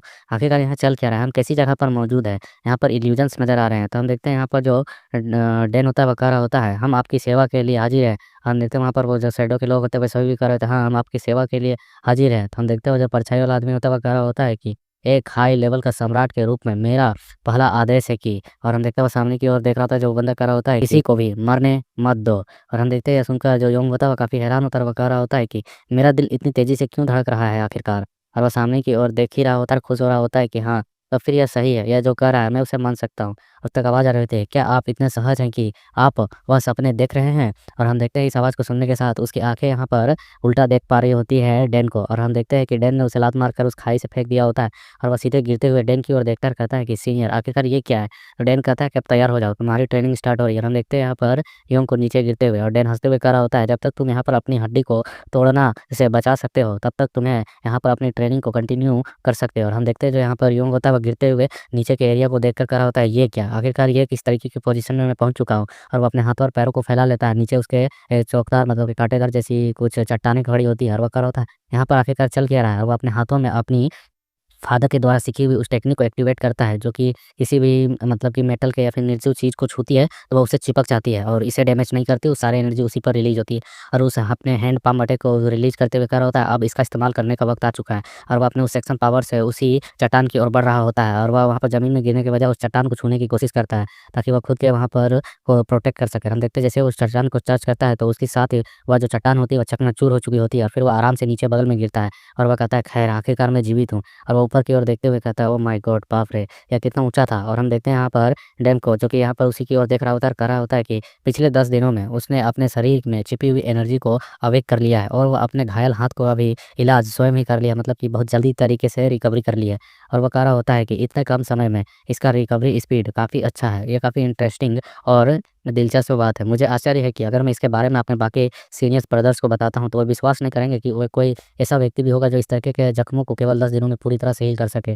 फिर हम देखते हुए इसके सामने पहुँचता है योंग और कह रहा होता है कि सीनियर, आपने मुझे आखिरकार लात क्यों मारी? क्या मुझे नींद आ रही थी इसलिए? तो ये सुनकर डैन जो होता है वो कह रहा होता है, हाँ बिल्कुल। और वो कहता है, ओह! ठीक है। और फिर डैन कहता है कि अब से तुम्हारी जो रियल प्रैक्टिस है उसे स्टार्ट किया जाता है। यह सुनकर कहता है, क्या एक रियल प्रैक्टिस? और हम देखते हैं योंग और हम देखते हैं डैन उसकी ओर देखते हुए कह रहा होता है, लेकिन उससे पहले तुम्हें। और हमें दिखाया जाता है उसकी हालत को, जहाँ पर फटेहाल लग रही होती है। और फिर हमारा सीन शिफ्ट हो जाता है और वापस से हम उसी बूढ़े वाले एरिया को देखते हैं, जहाँ पर वो बंदा किसी का इंतज़ार कर रहा होता है। और तभी हम देखते हैं एक मोटा गेंडा सांड वहाँ दरवाजे को खोलकर चिल्लाते हुए कहता है कि मैं यहाँ पर आ चुका हूँ, मैं आ गया हूँ, मैं यहाँ पर हूँ। और हम देखते हैं उसे देखने से बूढ़ा वो कह रहा होता है कि हूँ। और हम देखते हैं उसे उसके आने के साथ वहाँ पर बहुत अजीब-सी बदबू फैल चुकी होती है, जो वहाँ के बंदों को परेशान कर रही होती है। और बूढ़ा आदमी उसके सामने जाता है, कहता है कि तुम एकदम सूअर जैसे और लोमड़ी जैसे हो, है ना? लेकिन ख़ैर मुझे यह बात देखकर खुशी हुई कि तुम इतने लंबे समय बाद यहाँ पर आ रहे हो। तो तुम जाकर यहाँ पर थोड़ा-सा कुछ लोगों को इकट्ठा करके क्यों नहीं लाते हो अपने मतलब कि कुछ काम के लिए, नौकर-वोकर बनाने के लिए। तो हम देखते हैं सुनकर वो कह रहा होता है कि मैं तुम्हारी इच्छाओं को जानता हूँ लालची बुड्ढे, इसलिए मैंने पहले ही यहाँ पर कुछ चीज़ों को तैयार कर कर रखा है। चलो इसे देखो। अब मैं तुम्हें यहाँ पर कुछ दिलचस्प चीज़ें दिखाता हूँ। यहाँ पर अतिरिक्त कचड़े मेरे पास मौजूद हैं, जिन्हें इस्तेमाल तुम कर सकते हो। फिर हमें दिखाया जाता है कि उसके पीछे कुछ बंदे होते हैं बंधे हुए रस्सियों में, और उन्हीं के बीच में हम योंग को भी देख पा रहे होते हैं, जो अपने साँसों को छोड़ता है। और दूसरी ओर हम देखते हैं उस मोटे को, जो कह रहा होता है कि मेरा शरीर चाहे कितना भी बड़ा क्यों ना हो, मैं अपने हाथों को लापरवाही से नहीं हिला सकता, क्योंकि यह जो लोग हैं वह मर सकते हैं। इसलिए इन्हें इनकी रस्सियों को मतलब इनको कैप्चर तुम ही लोग करो बढ़िया से। और फिर हम देखते हैं यहाँ पर यह बूढ़ा उससे अपने नाकों को मतलब उसकी सेंट को बहुत बर्दाश्त नहीं कर पा रहा होता है, और वो कह रहा होता है अपने नाक को बंद करते हुए कि मुझे डर है कि यहाँ पर जो तुमने हरकतें की है उसके बाद काफ़ी कुछ हलचल हो सकती है। अभी फ़िलहाल मेरे पास कुछ और समस्याएँ थी जिसे सुलझाने के लिए मैंने तुम्हें यहाँ पर बुलाया था। और वो अपने मन में कह रहा होता है भले उसके पास महान सैन्य शक्ति है मतलब कि लड़ाई करने की क्षमता, लेकिन यदि वह तूफ़ान में फँस गया तो वह निश्चित तौर पर हड्डियों को तोड़ते हुए निकलेगा। और फिर वह सामने की ओर देखते हुए हैरान हो जाता है। तो यह देखकर वो मोटा कहता है आखिरकार तुम किस ओर देख रहे हो? तो हम दिखाया जाता है कि वहाँ पर जो योंग होता है वह खड़ा हो चुका है इन सभी के सामने और उन रस्सियों को तोड़ रहा होता है। तो इसे ऐसा करते हुए देख वो मोटा कहता है कि ये क्या? आखिरकार तू कर क्या रहा है? तो वहाँ पर आवाज़ आती है कि हम बस इस आदमी को यहाँ पर निपटाना है ना सीनियर? तो हम देखते हैं वो कह रहा होता है यहाँ पर योंग कि तो क्या मैं इस को यहाँ पर ख़त्म कर दूँ? यही मेरा पहला मिशन है। हमें दिखाया जाता है उस वहाँ बाहर की ओर गेट पर जो डैन होता है वो खड़ा होता है और वो कहता है और फिर हम देखते हैं डैन को देखने के साथ ये दोनों चौंक चुके होते हैं और कह रहे होते हैं ये क्या? ये तो डैन है। और फिर हम यहाँ पर देखते हैं योंग को जो रस्सियों को पूरी तरह से तोड़ चुका होता है और वो कहता है थैंक्स। चलो अब आगे की ओर स्टार्ट करते हैं। और वह तेज़ी के साथ उस मोटे गेंडे की ओर बढ़ता है लड़ाई करने के लिए। दूसरी ओर हमें दिखाया जाता है कि वहाँ के जो जितने भी वॉरियर्स बंदे होते हैं, वो जल्दी आगे की ओर बढ़ते हैं डैन की ओर और कहते हैं कि इसे दबोच लो। और हमें दिखाया जाता है कि यहाँ पर जो डैन होता है, वो उस बंदे के सर को पकड़ता है, सीधे ज़मीन के अंदर गाड़ देता है। उसे ऐसा करते हुए देख सभी बंदे हैरान हो जाते हैं और घबरा जाते हैं और एकदम से रुक जाते हैं। और हम देखते हैं उसको गाड़ने के साथ जो आवाज़ उत्पन्न हुई होती है, जिसकी वजह से यहाँ पर योंग को भी हैरानी होती है और वो कहता है कि मुझे आश्चर्य नहीं हो रहा है कि उस आदमी ने अपने उस दुश्मन को एक ही झटके में यहाँ पर चकनाचूर कर दिया, ज़मीन में गाड़ दिया। और दूसरी ओर से हम देखते हैं इस मोटे गेंडे को जो कि यहाँ पर योंग को ही देखते हुए कह रहा होता है तुम्हारी हिम्मत कैसे हो रही है मुझे नज़रअंदाज करने की? तो हम देखते हैं सुनकर योंग पलट कर कहता है कि नहीं, नहीं, मैं तो तुम्हें भी देख रहा हूँ, चलो स्टार्ट करें। और तभी वो एकदम अजीब सा स्मेल महसूस करता है, कहता है ये तो बहुत ही ज़्यादा बदबूदार है। और हमें दिखाया जाता है कि वो जो मोटा होता है वो तभी एक जोरदार पंच उसकी ओर मार चुका होता है। योंग जो होता है उसके पंच को वहीं पर ब्लॉक करने की कोशिश करता है और कह रहा होता है कि यह तो बहुत ही ज़्यादा बदबूदार है, मुझे सांस लेने में मुश्किल हो रही है। और हम देखते हैं यहाँ पर जो डैन होता है वो कह रहा होता है मुझे पता था कि वह बहुत ही ज़्यादा बदबूदार है, क्या इतना कि तुम्हें बर्दाश्त नहीं हो रही? और हमें दिखाया जाता है कि यहाँ पर डैन ने अपने पीछे उन बंदों की ढेर लगा दी हो रही होती है उन्हें कूट-कूट कर। और ये बूढ़ा बहुत ही शांति से डैन को ही देख रहा होता है और वो कह रहा होता है, चाहे कितने भी लोग इस बंदे के सामने आ जाएँ, लेकिन वह उसके लिए कोई बहुत बड़ी बात है या फिर मुश्किल की बात नहीं है। वह लड़ाई में अकेला ही 100 लोगों के बराबर है। और फिर हमें दिखाया जाता है कि वह उस दूसरी ओर मोटे गंडे को देखता है और कहता है, आखिरकार तुम क्या कर रहे हो? क्या तुम एक छोटे से लड़के को भी नहीं सँभाल पा रहे हो? और फिर हम देखते हैं यहाँ पर जो डैन होता है मुस्कुरा रहा होता है क्योंकि उसने यहाँ पर देखा होता है कि जो योंग होता है वह उस मोटे गैंडे के पंच को आसानी से ब्लॉक कर लिया होता है और उसे दूर की ओर धकेल रहा होता है। क्योंकि यहाँ पर डैन जो है अपने फादर के द्वारा सीखे हुए सेक्शन पावर का इस्तेमाल कर रहा होता है, जिसकी वजह से वह उसके पंच से मतलब कि कोई भी किसी भी चीज़ को वह छू लेता है तो उसे एकदम जकड़ सकता है, इसके पास ऐसी टेक्निक है। और ये सब कुछ देखकर वह जो मोटा होता है वो हैरान हो चुका होता है, कह रहा होता है आखिरकार क्या हो रहा है? मेरी मुट्ठी आखिर इसके कंधे में अटक क्यों गई है? मैं इसे यहाँ पे छुड़ा क्यों नहीं पा रहा हूँ? और तभी हम देखते हैं यहाँ पर जो योंग होता है वो उसे यहाँ पर झटक देता है, जिसके साथ ही यहाँ पर मोटा अपने घुटनों के बल आ चुका होता है और अपने हाथ को देखते हुए कहता है आखिरकार ये क्या? मेरे हाथ को क्या हुआ? तुमने मेरे हाथ के साथ क्या किया? तो हम देखते हैं जो यहाँ पर योंग होता है वो कह रहा होता है वास्तव में मैंने पहले कभी ऐसा प्रयास नहीं किया था। यह मेरा पहला हुक्म का इक्का है जो मैं दूसरों के सामने लाता हूँ। और फिर हम देखते हैं कि यहाँ पर ये जो मोटा होता है अब पसीने को अपने बॉडी से रिलीज़ करने लगता है, कहता है कि क्या तुम बकवास कर रहे हो? तो मैं भी तुम्हें अपने हुक्म के इक्के को दिखाता हूँ। और हमें दिखाया जाता है कि उसके जो पसीने होते हैं ज़मीन में गिर रहे होते हैं, बिल्कुल एक एसिड की तरह। और जिसे देखकर यहाँ पर योंग कहता है क्या उसके पसीने ज़मीन को भी पिघला रहे हैं, आखिरकार क्यों? और हमें दिखाया जाता है ये मोटा सुअर कह रहा होता है कि तुम्हारी हिम्मत कैसे हुई मेरी कलाई को चोट पहुँचाने की? अब तुम इसका भुगतान करोगे। तभी देखते हैं कि हम वो मोटा जो होता है वो अपने दूसरे हाथ को रेडी करता है जिसमें उसे चोट नहीं लगी होती है और वह यहाँ पर योंग को मारने की कोशिश करता है, लेकिन उसका जो हैंड अटैक होता है वो सीधे ज़मीन पर गिरती है, जिसकी वजह से ज़मीन भी शटर हो चुकी होती है। और योंग खुद को संभालते हुए कह रहा होता है यह बहुत ही बड़ी मुसीबत है, अगर इसके एक भी पंच मुझे टच होते हैं तो बहुत ही परेशानी हो सकती है।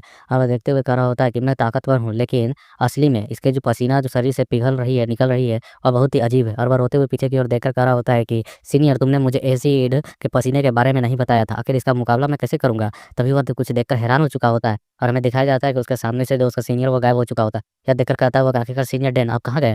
और हमें दूसरी ओर दिखाया जाता है मोटा चिल्लाते हुए कह रहा होता है तुमको लगता है कि तुम मुझे फिर से नज़रअंदाज कर सकते हो? तभी दिखाया जाता है उसके सामने जो डैन होता है वह पहुँच चुका था, वो उसकी ओर देखकर हैरान होता है। और यहाँ पर वह बूढ़ा जो होता है वो भी उसकी ओर देखता है और कहता है कि ओए बेवकूफ़! और वो अपने मन में कह रहा होता है कि क्या तुम यहाँ पर उस पर एक और भी उँगली मत बढ़ाना, नहीं तो वह तुम्हें बीच से ही चीर देगा। और हम देखते हैं वो डैन की ओर देखता है और थोड़ा-सा हैरान भी होता है, फिर अपने मन में कहता है मैं अपना शरीर हिला नहीं सक रहा हूँ, आखिरकार ऐसा क्यों? क्या इसके इस प्रेज़ेंस की वजह से हो रही है? और वह बूढ़े की ओर देखता है और कहता है कि ओए बूढ़े औरत आखिरकार तू क्या कर रहा है? तू तो कुछ मदद कर। हम उस बुड्ढे को देखते हैं, इसके भी यहाँ पसीने छूट रहे होते हैं और वो कह रहा होता है बहुत तेज़ी से यहाँ पर एक्ट करने की आवश्यकता नहीं है, यदि कोई भी जल्दबाजी होती है तो वह हमें 2 हिस्सों में बाँट सकता है। और फिर हम यहाँ पर देखते हैं डैन को जो कह रहा होता है कि अब से तुम यहाँ पर सिचाऊ प्रांत में मतलब कि इस छोटे से विलेज में जितने भी हत्याएँ की हैं उनका अब तुम भुगतान करोगे। यह सुनकर मोटे को गुस्सा आ जाता है और कहता है क्या तुम अजीब से आदमी, तुम मुझे यहाँ पर सिखाओगे क्या करना है क्या नहीं? यह देखकर वह बुड्ढा भी चिल्लाकर कहता है कि तुम एक ज़रा सा एक्ट भी मत करना गधे कहीं के। और हमें दिखाया जाता है उतनी ही देर में यहाँ पर जो डैन होता है उसने उस बंदे पर कई तरह से मतलब फिंगर से कुछ स्लेसेस चलाई होती है जो दिख रही होती है कि उसे काट रही हैं। और वह कह रहा होता है कि बहुत देर हो चुकी है, और वह बंदा भी थोड़ा-सा फ़ील करता है और फिर वह जोरदार चीख मारने लगता है। हम डैन को देखते हैं जो उसे और भी पीसेस में काट रहा होता है और कहता है ये बहुत ज़्यादा शोर कर रहा है। और हम देखते हैं वह बुड्ढा बस अपने दाँतों को पीसता रह जाता है गुस्से में, और वह बंदा वहाँ मोटा-गेंडा मर चुका होता है इतनी ही देर में। तो हम देखते हैं योंग देख कर कह रहा होता है वाओ! क्या टेक्निक थी। और फिर हम देखते हैं बुड्ढा अपने हाथों को पीछे कहीं और कर लेता है और वो अपने मन में विचार करने लगता है और कहता है कि धिक्कार है, बेवकूफ़, यहाँ पर ज़रा-सा भी संभल कर एक्ट नहीं किया है। उसने यहाँ पर अपने आप का कब्र खुद ही खोदा है। आखिरकार मैं अब यहाँ पर क्या करूँ? मैं उसके यहाँ पर पसीने को एक हथियार के तौर पर उसके खिलाफ इस्तेमाल कर सकता था अगर वो ज़िंदा रहता तो। लेकिन अब क्या किया जाए? मेरी मदद के लिए भी यहाँ पर कोई नहीं है। मैं यहाँ स्वयं अकेले खुद कुछ नहीं कर सकता हूँ। तभी हम देखते हैं जो यहाँ पर डैन होता है वो उसे इग्नोर करके सीधे योंग की ओर जाने लगता है। योंग कह रहा होता है उसे हैरानी से कि क्या यहाँ पर काम खत्म हो गया? तो यहाँ पर डैन कहता है कि नहीं, अब उसे जाकर तुम्हें सँभालना है। उस बूढ़े को तुम देख लो, उसे तुम निपटाओ। ये सुनकर वह कहता है क्या? उस बूढ़े को मैं अकेले देख लूँ? ठीक है, ऐसा करने के लिए धन्यवाद। और फिर हम देखते हैं यहाँ पर वो बूढ़ा होता हुआ कह रहा होता है कि इसकी इतनी साहस कि अब मुझे अपने साथ लड़ने के लायक भी नहीं समझ रहा है, और वह दाँत पीसते हुए कहता है कि ठीक है, मैं उसे दिखाऊँगा कि मुझे यहाँ पर कम आँका नहीं जा सकता है। और हम देखते हैं यहाँ पर योंग को जो उसकी ओर देखता है और कहता है उफ़! चलो स्टार्ट करते हैं। बूढ़ा कहता है कि मैंने सुना कि तुमने ताकचू को मार दिया है डैन, है ना? क्या तुम्हारा यह उत्तराधिकारी है? मतलब कि तुम्हारा सक्सेसर है, तुम्हारी जगह लेने वाला तुम्हारा स्टूडेंट है? तो हम देखते हैं यहाँ पर ये सुनकर जो योंग होता हुआ कहता है कि हाँ, यह सही है। तो हम देखते हैं यहाँ पर ये सुनकर वह हँसने लगता है और कहता है कि ऐसा है तो फिर मैं तुम पर बिल्कुल भी नहीं रहम दिखाने वाला हूँ। और वो अपने मन में कहता है बस प्रतीक्षा करो, मुझे मालूम है कि तुम्हारे साथ ये कम से कम केवल 10-15 दिनों से ही मिला है ना? तो यह बिल्कुल भी ज़्यादा कुछ सीख नहीं पाया होगा। और वह बहुत ही तेज़ी से अपने इवल पावर्स को रिलीज़ करते हुए आगे बढ़ने लगता है। हमें दिखाया जाता है उसके बाल और उसकी आँखें पूरी तरह से रेड हो चुकी होती हैं। और वह हँसते हुए कह रहा होता है कि मैं तुम्हारे इस निर्णय के लिए तुम्हें पछतावा करूँगा कि डैन तुमने उसे आखिरकार भेजा ही क्यों? और तभी हम देखते हैं कि वो कुछ देखकर हैरान हो चुका होता है, क्योंकि यह उस योंग की ओर बढ़ रहा होता है, बट योंग ही इसी की ओर हमला करने के लिए बढ़ रहा होता है। ऐसा देखकर वो पागलों की तरह हँसने लगता है और हँसते हुए कहता है कि माई एस चूहे, आज तो तू यहाँ पर मरेगा ही। और हम देखते हैं यहाँ पर डैन बस उसकी ओर सामने की ओर देख रहा होता है और कहता है कि आगे बढ़ो। और हम देखते हैं बस उन दोनों को लड़ते हुए देखते हुए कह रहा होता है कि मैं नहीं देख सकता कि वह कितना तेज़ दौड़ रहा है। और फिर हमें दिखाया जाता है कि यहाँ पर जो योंग होता है वो अपने किसी तरीके के फुटवर्क टेक्निक का इस्तेमाल कर रहा होता है, जो कि ऐसा लग रहा होता है फुटवर्क कम है, पिछल ज़्यादा रहा है, गिर ज़्यादा रहा है। और इसके इस तरीके की हरकतों को देखकर यहाँ पर वह बूढ़ा काफ़ी खुश हो रहा होता है। डैन कह रहा होता है वह पूरी तरह से यहाँ पर अपने आप को फोर्सफुली मतलब कि पूरी ताकत लगा रहा है और खुलकर अटैक कर रहा है।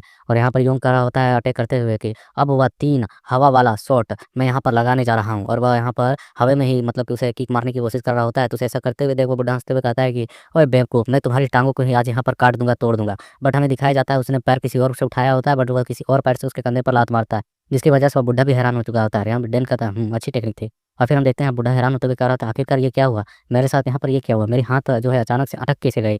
और फिर हम देखते हैं यहाँ पर जो योंग होता है वो अपनी लैंडिंग करता है और कहता है कि अब मौका है, मुझे इसे तुरंत यहाँ पर खत्म करना होगा। और वह तेज़ी से इसकी ओर बढ़ते हुए कहता है कि यही मुझे एक मौका मिला है, इसे निपटाना होगा। बट हम देखते हैं कि वह उसके सबसे पहले करीब जाकर अपनी हैंड की कोहनी से एक ज़ोरदार उसके छाती पर मारता है। और वह बंदा जो होता है वो इस समय का फ़ायदा उठाता है, क्योंकि वह उसके करीब होता है, तो अपने दूसरे हाथ से उसके कंधे पर किसी तरीके के अटैक करते हुए उसके कंधे को तोड़ देता है। और उसके कंधे को तोड़ने की वजह से उसे काफ़ी दर्द होता है और यूँ कर रहा होता है इसने मेरे कंधे पर एक ज़ोरदार अटैक किया है। तो वो भी उसके कंधे पर एक अटैक करता है, फिर उसके शकल को पकड़ता है और उसके अपने सर से उसके सर को टकराता है और उसे इतना ज़ोर से टक्कर मारते हुए कह रहा होता है कि मुझे यहाँ पर नीची नज़रों से देखना बंद करो, तुम्हें क्या लगता है? और हम देखते हैं कि वो हँसते हुए कह रहा था तो फिर बहुत ही अच्छा बच्चे, तो मैं तुम्हें यहाँ पर ख़त्म करूँगा, मैं तुम्हें दिखाता हूँ। तो वो कह रहा होता है चिल्लाते हुए यों कि मैं कोई बच्चा नहीं हूँ, यहाँ पर आज मैं हूँ जो तुम्हें यहाँ पर दिखाऊँगा। और वो एक जोरदार पंच उसकी ओर मारता है, बट वो बुड्ढा भी उसके पंच के साथ सीधे पीछे की ओर धकेला जाता है। और फिर यों यहाँ पर खड़ा होता है, अपने कंधे को सँभाल रहा होता है। तो यहाँ पर डैन कह रहा होता है आश्चर्य की बात नहीं है, ये काफ़ी अच्छी थी, लेकिन तुमने यहाँ पर अपने कंधे को खो दिया है, वह टूट चुकी है। और फिर हम देखते हैं यहाँ पर वो बुड्ढा लेटा हुआ होता है और वह धीरे-धीरे करके उठता है और वह जहाँ दाँतों को पीसते हुए, चिल्लाते हुए और अपने हेयर्स को किसी तरीके के अजीब से टेक्निक की वजह से रिलीज़ करता है। और हम देखते हैं वो अपने बालों को कंट्रोल कर पा रहा होता है और वो बहुत ही ज़्यादा ईविल लग रहा होता है। उसके बालों में एक अजीब सी एनर्जी दौड़ रही होती है और उसके जो बाल होते हैं एक वेपन की तरह बहुत ही तेज़ी के साथ यों की ओर बढ़ते हैं, जो कि एक टेंटिकल की तरह होती है, जो उसके फेस को वहाँ पर चीरने वाली होती है। और हम देखते हैं उसके टेंटिकल्स एकदम अचानक से आकर उसकी आँखों के सामने रुक चुकी होती है, मतलब उसे मारने ही वाली होती है। बट तभी वह जो होते हैं इसके बाल वहाँ पर टेंटिकल्स की तरह गिरने लगती है और ये जो बुड्ढा होता है वो ज़मीन पर गिर चुका होता है, क्योंकि यहाँ पर ये जो डैन होता है वो समझ चुका होता है इसे संभाल नहीं पाएगा, तो वो यहाँ पर आकर उसे मार देता है। और हम देखते हैं उसे मारने के साथ वो कह रहा होता है कि कुछ निर्दयी लोग हैं जो कि यहाँ पर गलिंगान के क्षेत्र में प्रवेश करते हैं। गालिंदान जो ग्रुप है उसका जो एरिया है वहाँ पर प्रवेश करते हैं और उत्पात मचाते हैं और काले काम करते हैं, तो इन जैसों को यहाँ पर मारना ज़रूरी है। और फिर वह उसकी ओर देखते हुए कहता है कि गालिंदान के एक सच्चे सदस्य के तौर पर यहाँ पर इस दुष्ट को मैं यहाँ पर बिल्कुल भी माफ़ नहीं कर सकता हूँ। और हम देखते हैं यों कह रहा था वो अच्छा ठीक है। और फिर वह वो यों जो होता है वह कहता है उसे कि मैं इसे यहाँ पर हमेशा ध्यान रखूँगा कि हमारी एरिया के लोगों को कोई परेशान ना करे। और वह खुश होते हुए कह रहा होता है कि मुझे बचाने के लिए धन्यवाद। तो जो डेन होता है वह यूँ की ओर देखता है और कुछ चीज़ों को याद करता है, जहाँ यूँ कह रहा होता है कि क्या आप मुझे यहाँ पर कुछ अवस्थाओं को सिखाने वाले हैं? तो जहाँ पर डेन ने कहा था हाँ, अभी मैं संक्षेप में तुम्हें बता दूँ तो तुम्हें यहाँ पर एनर्जी रिलीज़ करने के लिए सीखना होगा। और मैं बता दूँ जब तुम सो रहे थे तो मैंने एक चीज़ नोटिस की कि तुम्हें यह चीज़ पहले से ही आती है, क्योंकि ये कल्टीवेशन की फर्स्ट फॉर्म है जिसमें तुम्हें यह चीज़ आनी चाहिए। तो यहाँ पर ये सुनकर कहता है योंग, क्या मैं नेचुरली तौर पर अपने शरीर से वैसे एनर्जी को रिलीज़ कर रहा था? तो योंग कहता है, तो यहाँ पर डेन कहता है कि हाँ, क्योंकि गलिंदान के सभी सदस्यों के पास का यह एक पहचान टेक्निक है कि वह आसानी तरीके से एनर्जी को रिलीज़ कर सकते हैं। तो ये सुनकर वह कहता है खुश होते हुए, तो फिर इसका मतलब है कि मैं पहले से उस ग्रुप का हिस्सा हूँ? तो यहाँ पर डेन की वो आवाज़ आती है कि नहीं, बस यह तुम्हारे पास नेचुरली तौर पर मौजूद है यह टेक्निक, जिसे हम पहली बार में सिखाते हैं किसी को। ये सुनकर वो निराश होते हुए कहता है, अच्छा ठीक है, ठीक है। फिर यूँ कहता है कि तो यह चीज़ जो है वो मेरी बॉडी में नेचुरली तौर पर मौजूद है ना? तो डेंग बोलता है कि हाँ, यह जो तुम्हारे पास यह एनर्जी टेक्निक है, इसे हम लोग एनर्जी टेक्निक कहते हैं। और यह जो है तो यह तुम्हें एक अनुमति देती है, एक इजाज़त देती है। तो यूँ की आवाज़ आती है कि किस चीज़ का? तुम्हारे कहने का मतलब क्या है? तो डेन बताता है कि जब तुम्हारी बॉडी में एनर्जी खत्म हो जाए तो तुम यहाँ पर अपनी किवाई को अपने दोस्त के साथ साझा कर सकते हो इस टेक्निक की मदद से, जिसे तुम ऑटोमेटिकली एक्टिवेट कर चुके थे रात को सोते वक़्त। तो ये सुनकर वह काफ़ी खुश होता है और कहता है कि तो फिर इसका मतलब ये है कि मैं यहाँ पर कभी भी फाइटिंग के दौरान मुसीबत में रहता हूँ, मैं अपने साथियों की मदद से, उनकी एनर्जी की मदद से अपने आप को रिकवर कर सकता हूँ और उनके साथ लड़ाई में लंबे समय तक टिक सकता हूँ, है ना? यह तो काफ़ी अच्छी और मज़ेदार बात होगी। आखिरकार कौन होंगे मेरे साथी जो मेरे साथ मुकाबले पे उतरेंगे और मेरे उस सर्वश्रेष्ठ पाथ पर चलने में मदद करेंगे। और हम देखते हैं इसके इस तरीके के जुनून को देखकर यहाँ पर जो डैन होता है वह भी काफ़ी हैरान हुआ होता है रात को। और फिर अभी हम प्रेज़ेंट का सीन देखते हैं जहाँ पर डैन उसकी ओर देख रहा होता है और योंग उसकी ओर देखते हुए कहता है, सीनियर क्या हुआ? तो हम देखते हैं डैन उसे अपनी ओर इशारा करके बुलाता है। तो यहाँ पर जो योंग होता है वो धीरे-धीरे करके इसके सामने जाता है अपने कंधे को उसी तरीके से पकड़कर बुरी हालत में। तो जो डैन होता है वो उसके कंधे में कुछ-कुछ जगहों पर अजीब से एक्वा पॉइंट्स को दबाता है और फिर उसके कंधे पर हाथ रखकर उसे सेट करता है और एक एनर्जी रिलीज़ करता है उसकी बॉडी में, जिसके साथ हम देखते हैं उसे काफ़ी दर्द भी महसूस होती है। और फिर वह थोड़ी देर के लिए देखता है उसकी ओर, शांत हो जाता है। फिर कहता है यहाँ पर डैन की, मैंने घाव का इलाज कर दिया और इसे लॉक कर दिया है, तो तुम्हें इसको थोड़ा देर के लिए सँभाल कर यूज़ करना है इस हाथ को। तो ये सुनकर वह कहता है ठीक है, इसके लिए धन्यवाद। और डैन कहता है कि इसमें महारत हासिल करने की ज़रूरत है अभी तुम्हें, पूरी तरह से नहीं आती है। तो ये सुनकर वह कहता है हाँ, मैं इसका ध्यान रखूँगा। और डैन इससे कहता है कि बहुत बढ़िया काम किया तुमने, अब बाकी चीज़ों को मैं खुद ही सँभाल लूँगा। और वह उन लोगों की ओर बढ़ने लगता है, तो दूसरी ओर से जो योंग होता है वो वहाँ के मौजूद जो जिन लोगों को बाँध कर रखा गया होता है, उनकी ओर जाते हुए कहता है ठीक है, इधर आओ, मैं तुम सभी लोगों की रस्सियों को खोल देता हूँ। और दूसरी ओर यहाँ पर डैन मुस्कुराते हुए उसकी ओर देखते हुए कहता है कि हम उसे एक्सेप्ट कर सकते हैं स्टूडेंट के तौर पर। और फिर हम देखते हैं यहाँ पर वह बढ़ते हुए उन बंदों की ओर जाने लगता है जहाँ वो बंदे भागने लगते हैं और ये डैन कह रहा होता है कि तुम क्या सोच रहे हो? तुम्हें अब यहाँ पर इन चीज़ों को स्टार्ट करना चाहिए, चलो आ जाओ। और हमें दिखाया जाता है वहाँ काफ़ी ज़्यादा वो मारे बाप रे की आवाज़ें गूंज रही होती है और उनकी पिटाई की। और फिर हमारा सीन शिफ्ट होकर कुछ दिनों की उन लोगों के सफ़र की ओर जाता है जहाँ पर वे लोग सफ़र करते हुए अपने मतलब कि मेन एरिया प की जगह पर पहुँच रहे होते हैं। और जो यहाँ पर योंग होता है वह शर्मिंदा महसूस कर रहा होता है, वह कह रहा होता है कि आखिरकार सीनियर ने उन सभी बाकी बंदों को सँभाल लिया था। और यहाँ पर बहुत सी अफ़वाहें फैल रही हैं कि मैं इनका उत्तराधिकारी हूँ, मतलब कि सक्सेसर हूँ, इन्होंने मुझे चुना है। तो हम देखते हैं कि और वो बता रहा होता है और इसी तरह शर्मिंदा महसूस कर रहा होता है, तो डैन कहता है कि तुम अभी भी इतने शर्मिंदा महसूस क्यों कर रहे हो? तो वह बोलता है अपने मन में कि यहाँ पर मैंने आते समय इस मतलब इस दौरान, इस जर्नी के दौरान काफ़ी सारे अफ़वाहें सुनी। ऐसी अफ़वाहें फैल चुकी हैं कि जो आपका उत्तराधिकारी है, उसने ताकचू को और किगुआ और मुबू को भी अकेले ही मार गिराया है। हालाँकि उन सभी को आपने मारा है, बस तो मैंने आपके साथ उनका सहयोग किया था। और उन्होंने एक अभी अजीब-सा मुझे नाम भी दे दिया है, वेन यूम, जिसके पैर तो कमज़ोर लेकिन हाथें मजबूत होती हैं। और यह सब कुछ एक चाइनीज़ कॉमिक्स का कोई ग्रंथ का हीरो का नाम है। तो हम देखते हैं यहाँ पर ये सुनकर डैन कहता है कि इसमें इतना शर्मिंदा होने की बात क्या है? मैं तुम्हारा मास्टर हूँ। क्या तुम्हें यहाँ पर मेरा उत्तराधिकारी होने में कोई दिक्कत है? जैसन वो कहता है कि कम ऑन, आप मुझे यहाँ पर टीच करना बंद करें। मेरे साथ मतलब मस्ती मत करें, मज़ाक ना करें। और वो अपने मन में कह रहा था यह जो निकनेम मुझे दिया गया है मुझे पसंद नहीं है, बहुत ही बेकार है। और फिर यहाँ पर हम देखते हैं एक जगह पर आकर रुक चुके होते हैं। डैन कहता है कि हम यहाँ पर पहुँच चुके हैं। तो ये उसे दिखाया जाता है ये लोग फिर एक पहाड़ की चोटी पर क्लिफ पर आए हुए होते हैं। जिसे देखने के लिए हम देखते हैं कि योंग धीरे-धीरे कर आगे बढ़ रहा होता है, कहता है कि सीनियर, यह तो एक चट्टान वाली खाई है, आखिरकार यहाँ पर क्या हो सकता है? तो हम देखते हैं यहाँ पर एक अचानक से चिल्लाने की आवाज़ आती है और यहाँ पर योंग अपने मन में कह रहा था ये ठंडा है और मुझे इस अजीब-सा महसूस एहसास क्यों हो रहा है जैसे मेरे पैरों में फूल लग गए हों। और इसे इसलिए महसूस हो रहा होता है क्योंकि यहाँ पर सीनियर ने उसे फिर से एक जोरदार लात मारकर खाई में धकेल दिया होता है। और जो है सीनियर डैन होते हुए हँसते हुए कह रहे होते हैं कि मैं तुम्हें देखना चाहता हूँ कि तुम मरते हो या फिर बचते हो यहाँ से गिरकर। और हमें दिखाया जाता है यहाँ नीचे मतलब कि जहाँ पर ये गिर रहा है वहाँ पर इनका अड्डा है। तो यहाँ पर नीचे एक बुड्ढा होता है जो बातें कर रहा होता है कि मैं देख पा रहा हूँ कि तुम लोग पहुँच चुके हो। एक और बुड्ढा कहता है कि हाँ, आप भी यहाँ पर आए हैं, मैं देखना चाहूँगा आप किस तरीके के बंदे को लेकर आए हैं। ये सभी योंग जो मिस्टर डैन हैं उनके साथी हैं, बाकी 29 मेंबर में से 24वाँ, 22वाँ, 23वाँ कोई मेंबर है।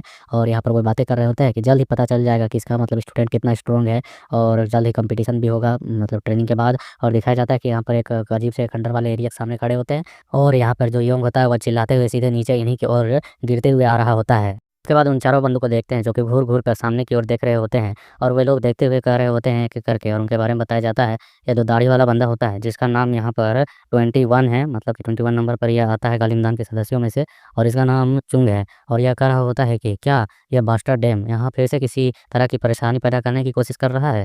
तो दूसरा बंदा जो होता है वह 20 नंबर पर आता है और ये कहता है कि हाँ, मैं इस बात से सहमत हूँ और इसका नाम यांग है। और फिर हमें एक और बंदे को दिखाया जाता है जो कि 22वें नंबर पर है और इसका नाम ची है और यह कह रहा होता है क्या इस बार कोई अच्छा व्यक्ति वाले लेकर आया है अपने साथ, अच्छा स्टूडेंट?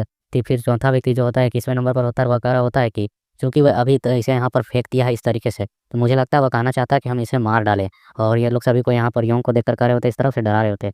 और इस 23वें नंबर वाले बंदे का जो नाम होता है वह होता है मो और हम देखते हैं कि यहाँ पर जैसे ही इन सभी बातों को सुनता है तो वह बहुत ही जल्दी हड़बड़ाते हुए उठता है कि कौन है यहाँ पर? और वो चारों ओर उन सभी को देखने लगता है और उन्हें देखते हुए काफ़ी हैरान हो रहा था और उनके बगल में भी कुछ और भी बंदे खड़े होते हैं और वे कह रहे होते हैं कि मैं पहले से ही देख रहा था कि वह जगा हुआ था। तो हम देखते हैं उस बंदे से यहाँ पर एक और बंदा कह रहा होता है कि आखिरकार तुम इस तरीके से एक्ट क्यों कर रहे हो जैसे तुम बहुत ही शक्तिशाली हो? इस तरीके का नाटक करना तो मेरे सामने बंद ही करो। तो हम देखते हैं एक और बंदा होता है उसके पीछे वो कह रहा होता है कि वह बहुत ही ज़्यादा एरोगेंट है, वह शुरू से ही ऐसा है, तुम्हें नहीं मालूम है? वह घमंडी की तरह एक्ट नहीं करता बल्कि वह नेचुरली घमंडी है। तो हम देखते हैं सुनकर वो बंदा कहता है कि तुम इसमें अपनी नाक तो नहीं घुसाड़ो तो अच्छा रहेगा। तो यहाँ पर एक और बंदा होता है जो कि कह रहा होता है कि वह जल्द ही हमारा टीममेट बन सकता है। तुम्हें ध्यान से शब्दों का चयन करना चाहिए, उसे ठीक से बातें करनी चाहिए। तो हम देखते हैं सुनकर वो बंदा उसकी ओर घूर कर देखता है और कहता है कि अरे यार तुम फिर से यहाँ पर अपने आप को इस तरीके से दिखा रहे हो जैसे तुम हम सभी के बॉस हो। और हम देखते हैं यहाँ पर जो इनके एल्डर्स होते हैं यहाँ पर वो कहने लगते हैं कि ओए तुम लोग यहाँ पर लड़ना बंद करो, यहाँ पर हम सीनियर्स मौजूद हैं, हम इसे देख लेंगे और इन चीज़ों को सुलझा लेंगे। फिर हमें दिखाया जाता है कि वह जो सीनियर्स होते हैं वह छलांग लगाकर मतलब यहाँ चोटी के ऊपर जा रहे होते हैं डैम के पास और इसे यहाँ पर इन लोगों के साथ छोड़ रखा होता है। तो वे लोग यहाँ पर एक-एक करके कह रहे होते हैं मैं देव हूँ और फिर यहाँ पर वे लोग जो बंदा होता है हट्टा-कट्टा वो अपना नाम बताकर तो चला जाता है पलटकर और बाकी 2 बंदे भी जाते हुए कह रहे होते हैं मैं ली से हूँ और तो यहाँ पर ये लाल बाल वाला कह रहा होता है मैं गांग से हूँ। और फिर हम देखते हैं कि यहाँ पर जो एक और बंदा रह चुका होता है जो इनसे लड़ रहा होता है वह इसके सामने आता है और इसकी ओर हाथ बढ़ाते हुए कहता है मेरा नाम जो है और वह यहाँ पर यूँ को उठा रहा होता है कर रहा होता है वे लोग बहुत ही ज़्यादा एरोगेंट है और बेवकूफ़ है, उनकी बातों को चिंता मत करना। तो हम देखते हैं वह यहाँ पर उसकी ओर देखता है और कहता है मेरा नाम योंग यून है। तो हम देखते हैं उसके नाम को सुनकर वह काफ़ी खुश होता है और कहता है कि मैं 20 साल का हूँ और जो वह मोटा और सीधे नाक वाला था वह 22 साल के थे और जो लंबी बाजू रखता था वह मतलब कि हट्टा-कट्टा था वह 21 साल का है। हम देखते हैं सुनकर वह काफ़ी हैरान होता है और अपने मन में कहता है यहाँ हर कोई मुझसे बड़ा है और वो बताता है कि मैं 18 साल का हूँ। ये सुनकर यहाँ पर जो काफ़ी हैरान हो जाता है कहता है व्हाट? और फिर हम देखते हैं इसके एज का नंबर सुनकर ये लोग भी थोड़ी देर के लिए रुकते हैं पलट कर देखते हैं। तो हम देखते हैं यहाँ पर जो ये बंदा लाल बाल होता है इरिटेट होते हुए कहता है क्या यार यहाँ पर डैन जो हमारे सेज है वह यहाँ पर एक इस तरीके के बंदे को सड़क से उठा कर ले आए हैं और यहाँ पर डैन को कई बार हकीम भी कहा जाता है क्योंकि वह इलाज भी जानता है। तो हम देखते हैं यहाँ पर जो होता है वो कह रहा होता है कि ओए आखिरकार जो डैन हकीम है उनके बारे में तुम इस तरीके के बातें करना बंद करो, वे हमारे सीनियर अधिकारी हैं। अगर तुम यहाँ पर इस तरीके से एरोगेंट तरीके से व्यवहार करोगे तो तुम्हें पनिशमेंट भी मिल सकती है। इसलिए अपने यहाँ पर सीनियर की थोड़ी-सी रिस्पेक्ट करो और उनके बारे में ठीक से बातें करो। तो हम देखते हुए बंदे यहाँ पर इसे इग्नोर कर अंदर जाने लगते हैं और वे दोनों बस उसे जाते हुए देख रहे होते हैं। फिर पीछे-पीछे वे भी गुफ़ा के अंदर जाने लगते हैं और जाते वक़्त जो कह रहा होता है कि योंग मैं यह नहीं कह सकता हूँ कि वे लोग अच्छे हैं, लेकिन मैं इतना तुम्हें बता देता हूँ कि वे अपनी जान को जोखिम में डालकर गलिंदान में यहाँ पर रूल्सों पे उनके सभी नियमों को फ़ॉलो करते हुए यहाँ तक पहुँचे हैं और इनके सदस्य बनने की कोशिश कर रहे हैं। वह किसी दिन तुम्हारे टीममेट भी बन सकते हैं, इसलिए उनके साथ अच्छे तरीके से व्यवहार करना। और वैसे यहाँ पर काफ़ी अच्छी पट्टी पढ़ा रहा होता है मतलब सिखा रहा होता है कि अच्छे बच्चे बनकर व्यवहार करो उनके साथ, तो वे तुम्हारे आगे जाकर साथ देंगे। तो हम देखते हैं उसे ऐसी बातों को सुनकर वह खुश होते हुए कहता है, "अच्छा ऐसा है? तो आपके बारे में क्या है? आप उनके साथ कैसे रिलेशन है आपके?" तो हम देखते हैं सुनकर वह कहता है, "ओए होए! तुम चतुर भी हो।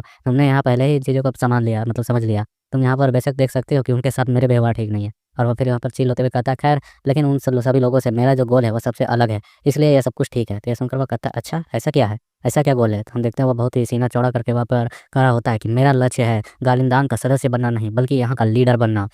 हम देखते हैं इन बातों को सुनकर ये तीनों बंदे भी यहाँ पर अष्टक हो जाते हैं, रुक जाते हैं, फिर उन लोग को देख रहे होते हैं, जहाँ पर यूँ कहता है कि वॉव! और फिर वो उससे कहता है कि वैसे मुझे क्या करना होगा यह बनने के लिए? तो हम देखते हैं सुनकर वे सभी हैरान हो जाते हैं कि यह बंदा भी बनना चाहता है। और यहाँ पर यूँग जो होता है, वो पूरा जुनून में कह रहा होता है, हाँ, मैं भी गलिदान का लीडर बनना चाहता हूँ। गलिदान का लीडर बनने के लिए मुझे क्या करना होगा?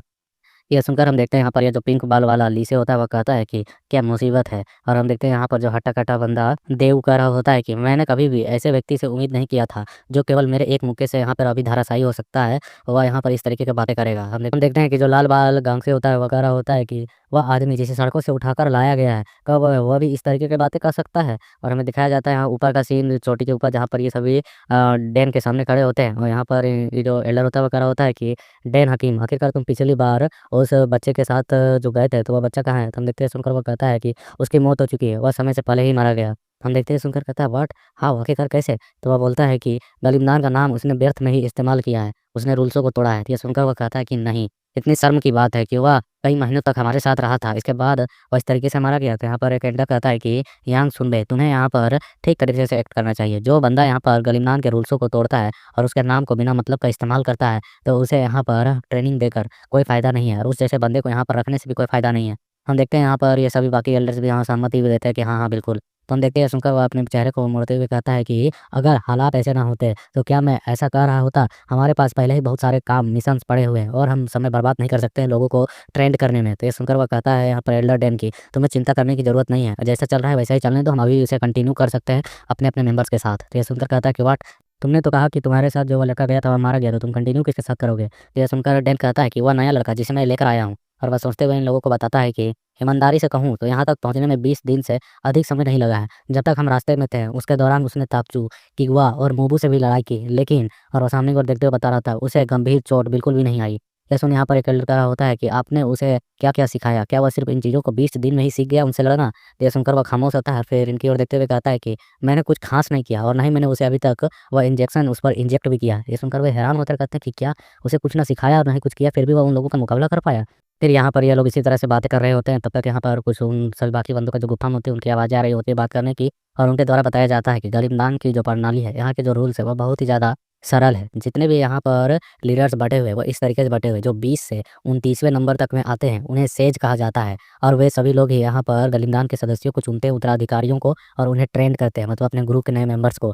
और फिर जो यहाँ पर 10 से लेके 20 तक में जो बंदे आते हैं रैंक में, उन्हें गयोरीन कहा जाता है, जिन्हें सेज को ट्रेनिंग देनी होती है, मतलब कि आगे जो 20 से 29वें थे उन्हें ट्रेंड करते हैं। और फिर आते हैं 4th से 9th नंबर तक के सीनियर्स, जिन्हें सेनरेओंग कहा जाता है, जो कि बहुत ही कम नज़र आते हैं और ये काफ़ी ज़्यादा पावरफुल भी होते हैं। और फिर लास्ट में जो मेन रेजिमेंट के कमांडर्स होते हैं 1 से 3 तक, जिन्हें सम जी योंग कहा जाता है और ये लोग ही इस चीज़ के लिए मतलब कि उत्तरदायी होते हैं कि आखिरकार हमारा जो यह ग्रुप है गलीमदान, वह कितना ज़्यादा स्ट्रॉन्ग है और इसका नाम बदनाम होता है या फिर टिका रहता है, बना रहता है इनके पावर्स की वजह से। और ये सभी जो है मेन लीडर बनने के लायक है। फिर हम देखते हैं कि यहाँ पर जो होता है वो कह रहा होता है और यही बनना मेरा लक्ष्य है, टॉप 3 में आना। और फिर हम देखते हैं यहाँ पर ये सभी लोग इसकी बातें खामोशी से सुन रहे होते हैं। और फिर जो कहता है कि वैसे मैं तुम्हें बता दूँ कि यहाँ पर एक जेलसी वाली बात भी है, जो यहाँ पर जो हमारे इस टॉप 3 के जो मेंबर होते हैं, वे ईर्ष्या करते हैं एक बात को लेकर। ये सुनकर योंग कहता है आखिरकार वह बात क्या है? तो वह बताता है कि जो यहाँ पर हमारे सीनियर सेज है, मतलब कि मिस्टर डेन, वे यहाँ पर टॉप में मतलब कि ये जो सेज बने थे, इसके दौरान बहुत ही कम समय पर इस जगह पर पहुँच चुके थे। हालाँकि मैं तुम्हें बता दूँ, जितने भी यहाँ पे टॉप 3 और टॉप 10 वाले बंदे हैं, उन्हें यहाँ पर इतने कम समय पर उस सेज बनने की अवधि को नहीं प्राप्त कर पाया था। मतलब कि सेज बनने का जो टाइम लिमिट होता है ना, वो कौन कितने जल्दी बनता है ये डिपेंड करता है। बट यहाँ पर जो टॉप 3 के बंदे थे, उन्हें भी यहाँ पहुँचने में 1.5 साल लगे थे। जबकि जो मिस्टर डेन है, उनका नाम इस बात पर रिकॉर्ड पे दर्ज किया गया कि केवल वे 8 महीने में ही इस रैंक को हासिल कर लिए थे सेज के, जो कि नए मेंबर के तौर पर आए और तुम ट्रेंड होकर फिर सेज भी बन गए। हम देखते हैं यहाँ पर और भी बातें बताए जाते हैं कि जो पिछला रिकॉर्ड था, जो कि यहाँ पर जो टॉप 3 में मौजूद है, जिन्हें किंग भी कहा जाता है, वे सभी यहाँ पर इस बात को लेकर काफ़ी जेलस महसूस करते हैं। और यहाँ पर जो आगे का जो रिकॉर्ड है, उसने यहाँ पर 4 साल बताया था, 4 साल में बनाया था। मतलब कि सेज से फिर गयोरीम बनने का, 10 से 20 रैंक में आने का 4 साल लगा था उसको। लेकिन वे देखना चाहते हैं कि अब यह कितना टाइम में यहाँ पर बन जाता है गयोरीम, मिस्टर डैन। फिर हमें ऊपर में इन सीनियर्स की बातों को मतलब कि सेज की बातों को सुनाया जाता है। यहाँ पर ये कहा होता है कि तुम इतने कम समय में आखिरकार ये सब कुछ कैसे कर पाओगे? क्या तुम्हें लगता है कि वह लड़का तुम्हारे साथ कम्पीट कर पाएगा? मतलब कि तुम्हारे साथ चल पाएगा, तुम्हारे कामों को ईज़ी कर पाएगा? तो ये सुनकर वह कहता है कि हाँ, मुझे लगता है कि वह कम से कम 3 महीने में तैयार हो जाएगा या फिर अधिक से अधिक 4 महीने लगेंगे मुझे उसे तैयार करने में, तो उससे ज़्यादा समय नहीं लगेगा। तो ये सुनकर यहाँ पर ये छोटा एल्डर कह रहा होता है कि जोखिम यहाँ पर ज़्यादा मत लो, कम से कम 8 महीने तो लगेंगे ही उसे यहाँ पर खुद को ट्रेंड करने में। तुम इस तरीके से बातें कैसे कर सकते हो? और जो हमारे स्टूडेंट है, वो भी 7 महीने में कम से कम ट्रेंड होंगे। तो यहाँ पर दूसरे बाकी एल्डर भी कह रहे थे, हाँ, हाँ, 7 महीने तो और लगेंगे उन लड़कों को अच्छे से तैयार करने के लिए, तभी वो मिशंस को कर पाएँगे। फिर यहाँ पर यह पतला एल्डर जो होता है, सेज वो कह रहा होता है कि तुम लोग आखिरकार कर क्या रहे हो? यहाँ पर काफ़ी समय बीत चुका है, 1 साल होने को चला है और तुम्हें और भी समय चाहिए? और फिर यहाँ पर वह डैन की ओर देखते हुए कहता है कि डैन, क्या तुम्हारे पास कुछ कहने को हो तो जल्दी बताओ। हम देखते हैं सुनकर डैन काफ़ी खामोश होता है और वह फिर कहता है कि मैं यहाँ पर एक अजीब से प्रोटेजी का बात कर रहा हूँ। तो यह सुनकर वे सभी हैरान होते हैं और कहते हैं कि क्या तुम एक प्रोटेजी का बात कर रहे हो? मतलब क्या है तुम्हारा कहने का? क्या वो बहुत ही ज़्यादा टैलेंटेड है जिसे तुम लेकर आए हो और वह आसानी से बाकी लड़कों के मुकाबले पहुँच सकता है? चश्मे वाला एल्डर कह रहा होता है कि इसका मतलब है कि तुम कहना चाहते हो वह तुमसे और जो दम क्रीम है उससे भी ज़्यादा स्ट्रॉन्ग है। कोई और बंदा होगा जिसका नाम लिया। फिर हम देखते हैं वह खामोश होता है, वो सोचते हुए और याद करते हुए बता रहा होता है कि मैं तुम्हें सभी को यहाँ पर पहले बता दूँ कि मैं आज तक जितने भी लड़कों को यहाँ पर ट्रेंड किया है, सिखाया है और जितने भी लड़कों से मिला और देखा है, वह उन सभी से भी सबसे ज़्यादा अलग है। इसके अलावा उन्होंने यहाँ पर बिना किसी हिचकिचाहट के अपने से अधिक शक्तिशाली और पावरफुल बंदों से लड़ाई की। हालाँकि मैंने उसे यह एक मिशन दिया था, लेकिन उसके दौरान उसके अंदर एक ज़रा सा भी हिचकिचाहट मुझे नहीं नज़र आई और मैंने उसे जितने भी टेस्ट दिया, उन सभी में उसने वह अच्छा प्रदर्शन किया, पास भी किया और अच्छी तरीके से लड़ाई किया। वह एक ऐसा व्यक्तित्व रखता है, जो कि यहाँ पर इस गालिमदान का शासक बनने के लायक है। और वह कह रहा होता है घूरते हुए कि लेकिन समस्या यह है कि तो फिर वहाँ पर चिल्लाने की आवाज़ आती है कि व्हाट। और फिर यहाँ अंदर गुफा का सीन देखते हैं, जहाँ पर जो कह रहा होता है कि तुम यहाँ पर केवल उन्हें, जो मास्टर डैन है, उन्हें केवल 20 दिनों से ही फॉलो कर रहे हो। तो ये सुनकर योंग कहता है हाँ तो क्या हुआ। यहाँ पर लाल बल कहता है कि क्या तुम यहाँ पर मजाक कर रहे हो, क्या तुम यहाँ पर कह रहे थे कि ताकचू, कीगवा और मोबू से भी तुमने लड़ाई की है, तो आखिरकार तुम यहाँ पर उन बंदों से कैसे लड़ सकते हो जिन्होंने एक रात में ही पूरे एक सिटी को खत्म कर दिया था। पिंक बाल कह रहा होता है कि यदि ऐसी बात है तो मुझे बताओ, आखिरकार तुमने उनसे निपटने के लिए क्या किया? क्या तुम 20 दिनों तक लगातार 3 लड़ाइयाँ लड़ चुके हो? तो हम देखते हैं यहाँ पर ये हट्टे-कट्टे वाला भी कह रहा होता है कि मुझे सीधे बात बताओ, क्या तुम्हें यहाँ पर वह इंजेक्शन उन्होंने किसी तरीके का दिया था? ये सुनकर हँसते हुए कहता है आखिरकार तुम लोग कर क्या रहे हो? एक-एक करके पूछा, मैं बताता हूँ ना। मैं सिर्फ़ इतना ही सब कुछ वहाँ पर नहीं किया, और भी काफ़ी सारी चीज़ें हुई। हालाँकि उस समय जो लास्ट अपोनेंट था जिसके साथ मैं लड़ रहा था, तो मैं उसे नहीं सँभाल पा रहा था, तो उस समय सीनियर डैन ने आकर मेरी मदद की और उसे मारा है। मैं तो बस उनकी सहायता कर रहा था उन लड़ाइयों में, और जितना हो सका मैं अपने विश्वास के साथ लड़ता गया हूँ, क्योंकि मेरा एक गोल है बचपन से, जिसे मैं पूरा करना चाहता हूँ। और सीरियस होते हुए वह कह रहा होता है कि मैं दल नीम दान का एक मेंबर बनना चाहता हूँ। उसके बाद फिर हमारा सीन ऊपर चोटी पर आ जाता है, जहाँ पर ये सभी सेज खड़े होते हैं और वे सुन रहे होते हैं कि जहाँ पर डैन कह रहा होता है कि लेकिन वह जो बच्चा है उसने अभी तक यहाँ पर फर्स्ट लॉ को भी नहीं सीखा है, मतलब बेसिक्स भी नहीं जानता है हमारे ग्रुप्स के रूल्स के और लड़ाई करने के टेक्निक्स के। इसके बावजूद वही टिका रहा है। ये सुनकर भी सभी लोग खामोश हो जाते हैं और एकदम अजीब सा रिएक्शन दे रहे होते हैं कि उस बंदे को कुछ आता नहीं, फिर भी वह इतना मतलब कि टैलेंटेड है, इतना कुछ कर सकता है, जबकि इसके लिए काफ़ी ट्रेनिंग चाहिए होता है। फिर अंदर गुफा का सीन आता है, जहाँ पर जो कह रहा होता है कि अमेजिंग, चलो ये सब कुछ खत्म हुआ। लाल बल कह रहा होता है कि क्या तुम यहाँ पर कम से कम फर्स्ट स्टेज को तो जानते ही होगे, क्या तुम उससे गुजरे हो या नहीं? हम देखते हैं यहाँ पर जो हट्टे-कट्टे वाला बंदा होता है, वो जाकर उसके हाथों को चेक करने लगता है और चेक करते हुए कह रहा होता है कि इस लड़के को अभी तक इंजेक्शन भी नहीं दिया गया है। आखिरकार यह यहाँ पर बिना इंजेक्शन इंजेक्ट किए इस तरीके से कैसे लड़ाई कर सकता है? ये सुन वो कहता है कि आखिरकार तुम कहना क्या चाहते हो? क्या इंजेक्शन तुम्हें भी लगा है जो? तो हम देखते हैं यहाँ पर वो हट्टा-कट्टे वाला कह रहा होता है कि मैं इसे आमतौर पर इंजेक्शन के मतलब सिंबल्स को पहचान सकता था अगर इसे लगा होता तो। ये सुन पिंक बाल वाला कह रहा होता है आखिरकार तुम कैसे पता कर सकते हो? तुम्हें मिशन के दौरान मालूम है ना, अचानक से वो इंजेक्शन इंजेक्ट किया जाता है जिसकी एहसास तुम्हें भी नहीं होगी।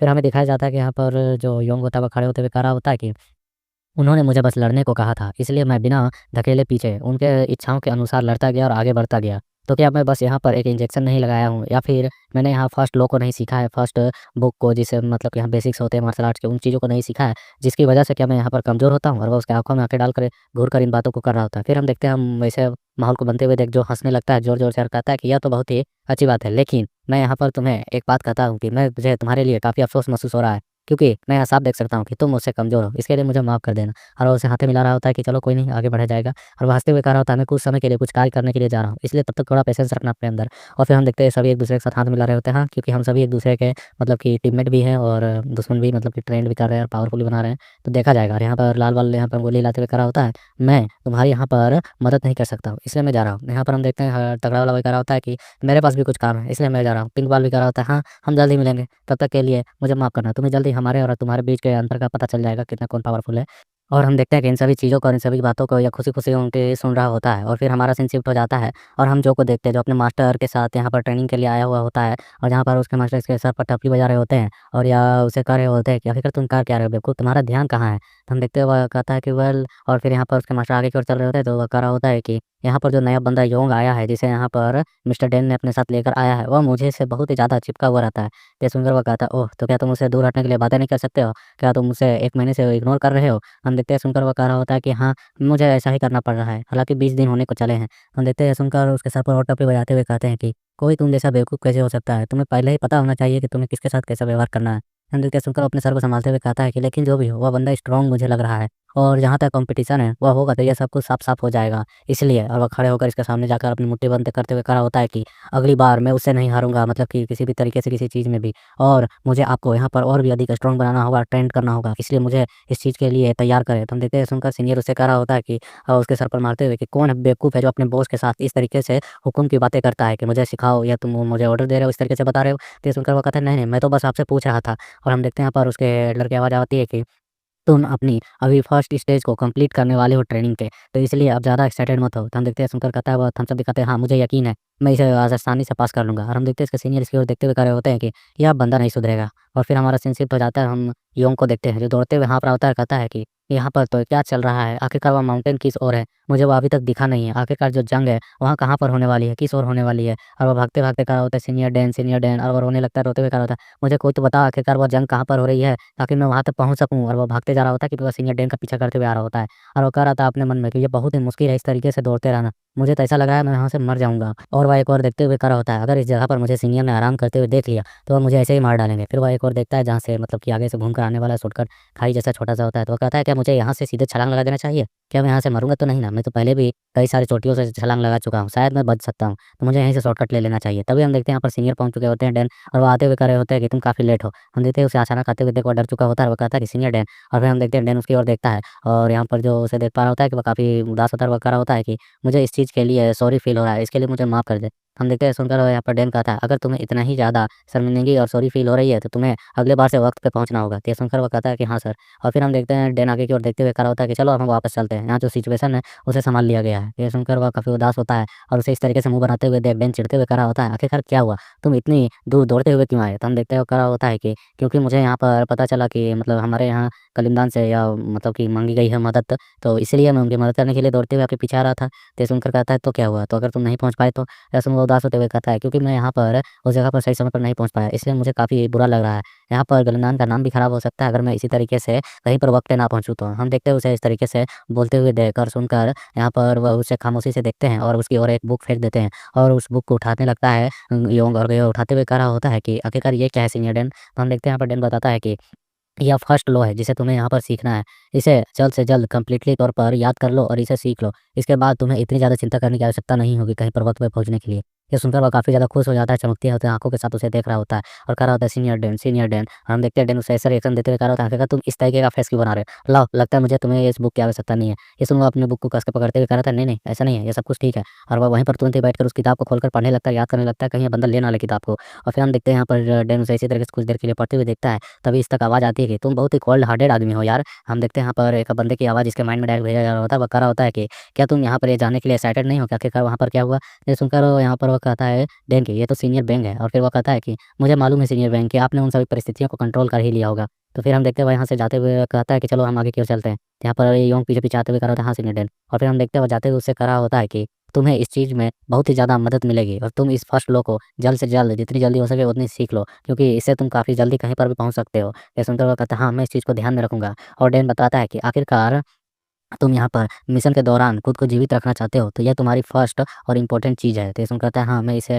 हाँ, समझ गया हूँ। तो फिर वह फिर बताता है कि बिल्कुल, तुम्हें और भी चीज़ों की आवश्यकता हो तो मुझसे कह सकते हो। यह तो सुनकर योंग कहता है क्या कुछ और भी नया क्या आपके पास है तो वह मुझे दे सकते हैं, नया बुक जिसमें मार्शल आर्ट की और भी चीज़ें दी हुई हैं। तो यह सुनकर वो कहता है दूसरी बात, तुम बिना मतलब की चीज़ें मुझसे माँगोगे तो मैं पहली की चीज़ें ले लूँगा। फिर हमारा सीन शिफ्ट हो जाता है, फिर हम देखते हैं ये लोग एक जगह पर आकर रुके हुए होते हैं, जहाँ पर डैन कह रहा होता है कि चलो अब तुम्हें फर्स्ट लॉ को सिखाते हैं, यह एरिया सही से है। तो ये सुनकर योंग कहता है हाँ, मैं इस चीज़ को पढ़ चुका और याद कर चुका हूँ। तो फिर हम यहाँ पर देखते हैं जो डैन होते हुए कह रहे होते हैं कि फिर मैं आगे बढ़कर तुम्हें दिखाऊँगा कि इस चीज़ को कैसे ध्यान से किया जाता है, ठीक है? तो पीछे से कहता है हाँ, और हम देखते हैं यहाँ पर उस फुटवर्क टेक्निक को परफ़ॉर्म करके दिखाता है डैन, और वह हवा में सीधे एक जंप के साथ काफ़ी ऊँचा तक चला जाता है। उसे ऐसा करते हुए देख योंग कहता है वाओ! यह तो कमाल का है, और फिर वह भी इस चीज़ को करने के लिए कोशिश करता है, कहता है ठीक है अब ये मेरी बारी है, और ये कहकर वह भी अपने फुटवर्क उसी तरीके के मतलब पैरों को घुमाकर उछलने की कोशिश करता है, और कह रहा होता है कि अपना बायाँ पैर फैलाओ और फिर दाहिने पैर से आगे बढ़ो, और हम देखते हुए एकदम हड़बड़ा जाता है, नीचे सीधे ज़मीन पर घुटने के बल गिरता है, और वह फिर कह रहा होता है आखिरकार ये क्या है? मैं तो ऐसा बिल्कुल भी नहीं कर पा रहा हूँ, ये बिल्कुल अलग है। मैं यहाँ पर बहुत ही धीमा हो गया हूँ। आखिरकार ऐसे कैसे कर पा रहे हैं सीनियर डैन? उनकी जो फुटवर्क टेक्निक है वो किस तरीके से चल रही है?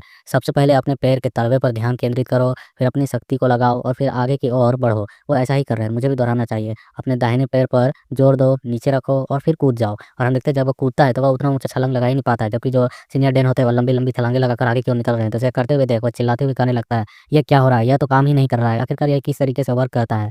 और फिर हमें 10 दिन के बाद का सीन दिखाया जाता है, मतलब ये लोग यहाँ पर ट्रेनिंग ही कर रहे हैं और 10 दिन बाद का सीन है ये। जहाँ पर यह जो योंग होता है वो फुटबॉल टेक्निक को अभी भी प्रैक्टिस कर रहा होता है। तो उसे इस तरीके से करते हुए देख यहाँ पर जो डैन होता है वो कह रहा होता है अपने मन में कि अरे नहीं, यदि वो अभी भी नहीं सँभाल पा रहा है इन चीज़ों का, वो काफ़ी गलतियों को कर रहा है, मुझे इसे और अच्छे तरीके से बताना होगा। वहाँ तो वो कह रहा होता है कि सीनियर, डैन, डैन, और हम देखते हैं यहाँ पर डैन कहता है कि तुम्हारे साथ आखिरकार क्या गलत है? तुम यहाँ पर किस तरीके से चीज़ों को गलत कर रहे हो? मैं तुम्हारे यहाँ पर थोड़ी और मदद करता हूँ। तो ये सुनकर वो कहता है क्या?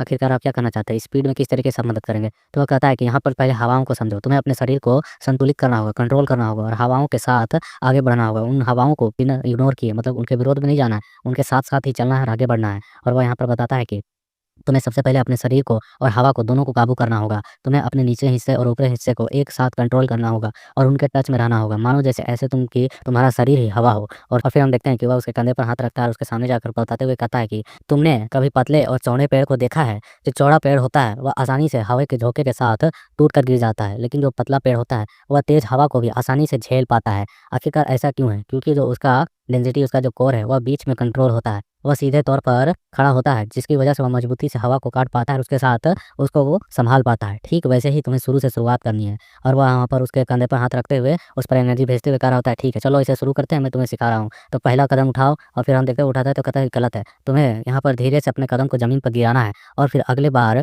जब तुम अपने पैर को रखोगे तो ऐसे रखोगे जैसे उसे मार रहे हो। और हमें दिखाया जाता है कि वह यहाँ पर अगली बार उस पैर को रखता है जहाँ पर सीनियर मतलब उसके बॉडी को कंट्रोल करते हुए दिखा रहे होते हैं और कहते हैं कि इसे महसूस करो और इस शरीर के प्रवाह को बिल्कुल इसी तरीके से बहते रहने दो। और वो अपनी एनर्जी को वहाँ पर उसके बॉडी में भेजकर उसे दिखाते हुए कह रहे होते हैं, यदि तुम अपने बाएँ पैर पर ज़मीन पर रखते हो और उसके मध्य में, उसके बीच में नहीं बल्कि उसके आगे में ज़ोर लगाते हो और फिर अपने दाहिने पैर को उसके पीछे वाले पैर से द दबाव डालते हो, तो तुम इस स्टेप को कर पाओगे। और हम देखते हैं उसे वो साथ में लेकर सीधे हवा में उड़ चुके होते हैं और वो ऐसे उड़ते हुए देख काफ़ी खुश हो रहा होता है और यूँ कहता है, ये तो काम कर रहा है। और यहाँ पे डैन कह रहे होते हैं कि तुम्हें अपने बाएँ पैर से आगे बढ़ना है और दाहिने पैर से आगे बढ़ते हुए फर्स्ट लॉ के एक स्पेशल रूल को भी सीखना है, उसे समझना है, क्योंकि तुम्हें यहाँ पर अपने फुटवर्क टेक्निक में अपने फुट को नीचे उतरते वक़्त और ऊपर जाते वक़्त कैसे रखना है, इस चीज़ को हमेशा ध्यान में रखना। आपको इस भावनाओं को हमेशा याद रखना है कि इसे किस तरीके से फ़ील करते हुए आगे बढ़ना है। और वो कहता है कि हमें यहाँ पर इस लॉ को सीखते हुए काफ़ी समय बीत चुका है, इसलिए अब तुम्हें इसे जल्द से जल्द कंप्लीट करना होगा। इसके लिए तुम्हारे पास ज़्यादा समय नहीं है। तो ये सुनकर कहता है, ओह! ठीक है। और हम देखते हैं सीनियर डैन उसकी ओर देते हुए कहता है कि तुम काफ़ी एक्साइटेड लग रहे हो, तो चलो इस लॉ को वापस से अपने और तरीके से करके दिखाओ। और वह उसे वहाँ पर छोड़ देता है, वो कहता है रुको ऐसा नहीं। और फिर वह यहाँ पर याद करता है कि जो यहाँ पर एल्डर डैन है वो किस तरीके से करते थे। वो याद करते हुए कहता है कि केवल उस समय जो वह यहाँ पर दौड़ता था, तो उसके दौड़ने मात्र से यहाँ पर जो हवा का प्रेशर था वह एक अजीब तरीके से रिलीज़ होता था। वो मानो जैसे वह दौड़ कम रहा और मार्शल आर्ट ज़्यादा कर रहा हो, क्योंकि यहाँ पर उस फुटवर्क टेक्निक को करने में अपनी एनर्जी भी लगानी पड़ती है। तो सीनियर का यहाँ पर डैन कह रहे होते हैं कि अपना सर्वश्रेष्ठ देना यह एक अच्छा मौका है, तो खुद से आप चल कर दिखाओ। और हम देखते हैं उसे जैसे वो छोड़ चुके होते हैं, वो चिल्लाते हुए नीचे की ओर गिरने लगता है और सीनियर ऊपर में ही रहते हैं और ऊपर से ही कह रहे होते हैं कि तुम्हें इसे सीखना ही होगा, मैं तुम्हें इसके लिए और ज़्यादा समय नहीं दे सकता हूँ। और हम देखते हैं वो नीचे गिरते हुए कह रहा होता है कि 1 मिनट आखिरकार ये फीलिंग कैसी है? और वो बहुत ही अजीब फ़ील कर रहा होता है। सीनियर कह रहे होते हैं कि आपको ऐसे व्यक्ति के पैरों के तलवों को देखने का मौका मिल सकता है। सबसे पहले तुम्हें अपने उस टेक्निक पर महारत हासिल करनी होगी, उसके बाद मेरे पैरों को देखना। हम देखते हैं यहाँ पर जो योंग होता है वो उनकी बातों को समझ चुका होता है और वन मतलब आराम से नीचे की ओर उतरते हुए कह रहा होता है कि ये काफ़ी दिलचस्प है। सीनियर के कुछ ही एनर्जी के साथ मैं इस चीज़ को फ़ील कर पा रहा हूँ कि मेरे जो पैर हैं वह काफ़ी ज़्यादा स्ट्रॉन्ग हो चुके हैं और पहले से काफ़ी ज़्यादा अलग भी हो चुके हैं। और वह वहाँ पर हमें दिखाया जाता है कि बहुत ही ईज़िली तरीके के आसानी तरीके से वहाँ नीचे उतर रहा होता है और अपने पैर के आगे वाले अंगुली के साथ वहाँ पर आसानी से लैंड करते हुए उस चीज़ को फ़ील करके कहता है, ये ज़मीन मुझे छूने के साथ ही बहुत ही अलग महसूस हो रही है। ऐसा लग रहा है जैसे मेरे पैरों ने कुछ और चीज़ को ही छुआ हो और एक पल में ही छूमंतर होने को या तैयार हो। और हम देखते हैं वह अपने फुटबॉल टेक्निक को फिर से परफ़ॉर्म करता है उसी तरीके से और वह कह रहा होता है कि इस संपर्क को मुझे यहाँ पर इस तरीके से चलाना होगा मानो जैसे मैं किसी को किक मार रहा हूँ अपनी पूरी ताकत के साथ। और हम देखते हैं वह अपने जैसे ही अगले पैर से वहाँ पर जम दम लगाकर उछलता है तो वह एकदम हवा में ऊपर की ओर रिलीज़ हो जाता है जैसे सीनियर डेन होते हैं। और वो कह रहा होता है इसे फ़ील करते हुए, यह मुझे बिल्कुल भी निराश नहीं किया। ये सचमुच में बिल्कुल उसी तरह है। मैं यहाँ पर दिशा के अनुसार मतलब कि जिस ओर जाना चाहूँ उसके अनुसार एनर्जी रिलीज़ करता हूँ तो उस ओर आगे की ओर बढ़ सकता हूँ। यह मेरी तीसरी छलांग है और मैं इसे बिल्कुल सफल तरीके से कर पा रहा हूँ। मैं आखिरकार इस चीज़ में, इस टेक्निक में कामयाब हो गया। और हम देखते हैं वहाँ पर उसे अपने पीछे आते हुए सीनियर डैन भी नोटिस कर लेते हैं और वे कहते हैं कि यह तो कमाल हो गया। यह बच्चा यहाँ पर इस चीज़ को अब सीख चुका है, इसमें सक्षम हो चुका है। वह पूरी तरीके से इसे ठीक तरीके से कर पा रहा है। वह इस चीज़ को देखकर काफ़ी खुश भी होते हैं और वह मुस्कुराते हुए इसकी ओर देखते हैं। और यहाँ पर जो योंग है वह खुश होते हुए कह रहा होता है अपने मन में कि मैं यहाँ पर यकीन के साथ कह सकता हूँ, मैं इस चीज़ को पूरी तरह सीख सका हूँ, मैं कोई भी गलती नहीं कर पा रहा हूँ। और इसके इसी सीन के साथ एक छोटा-सा चैप्टर कंप्लीट होता है। So like, share, comment and support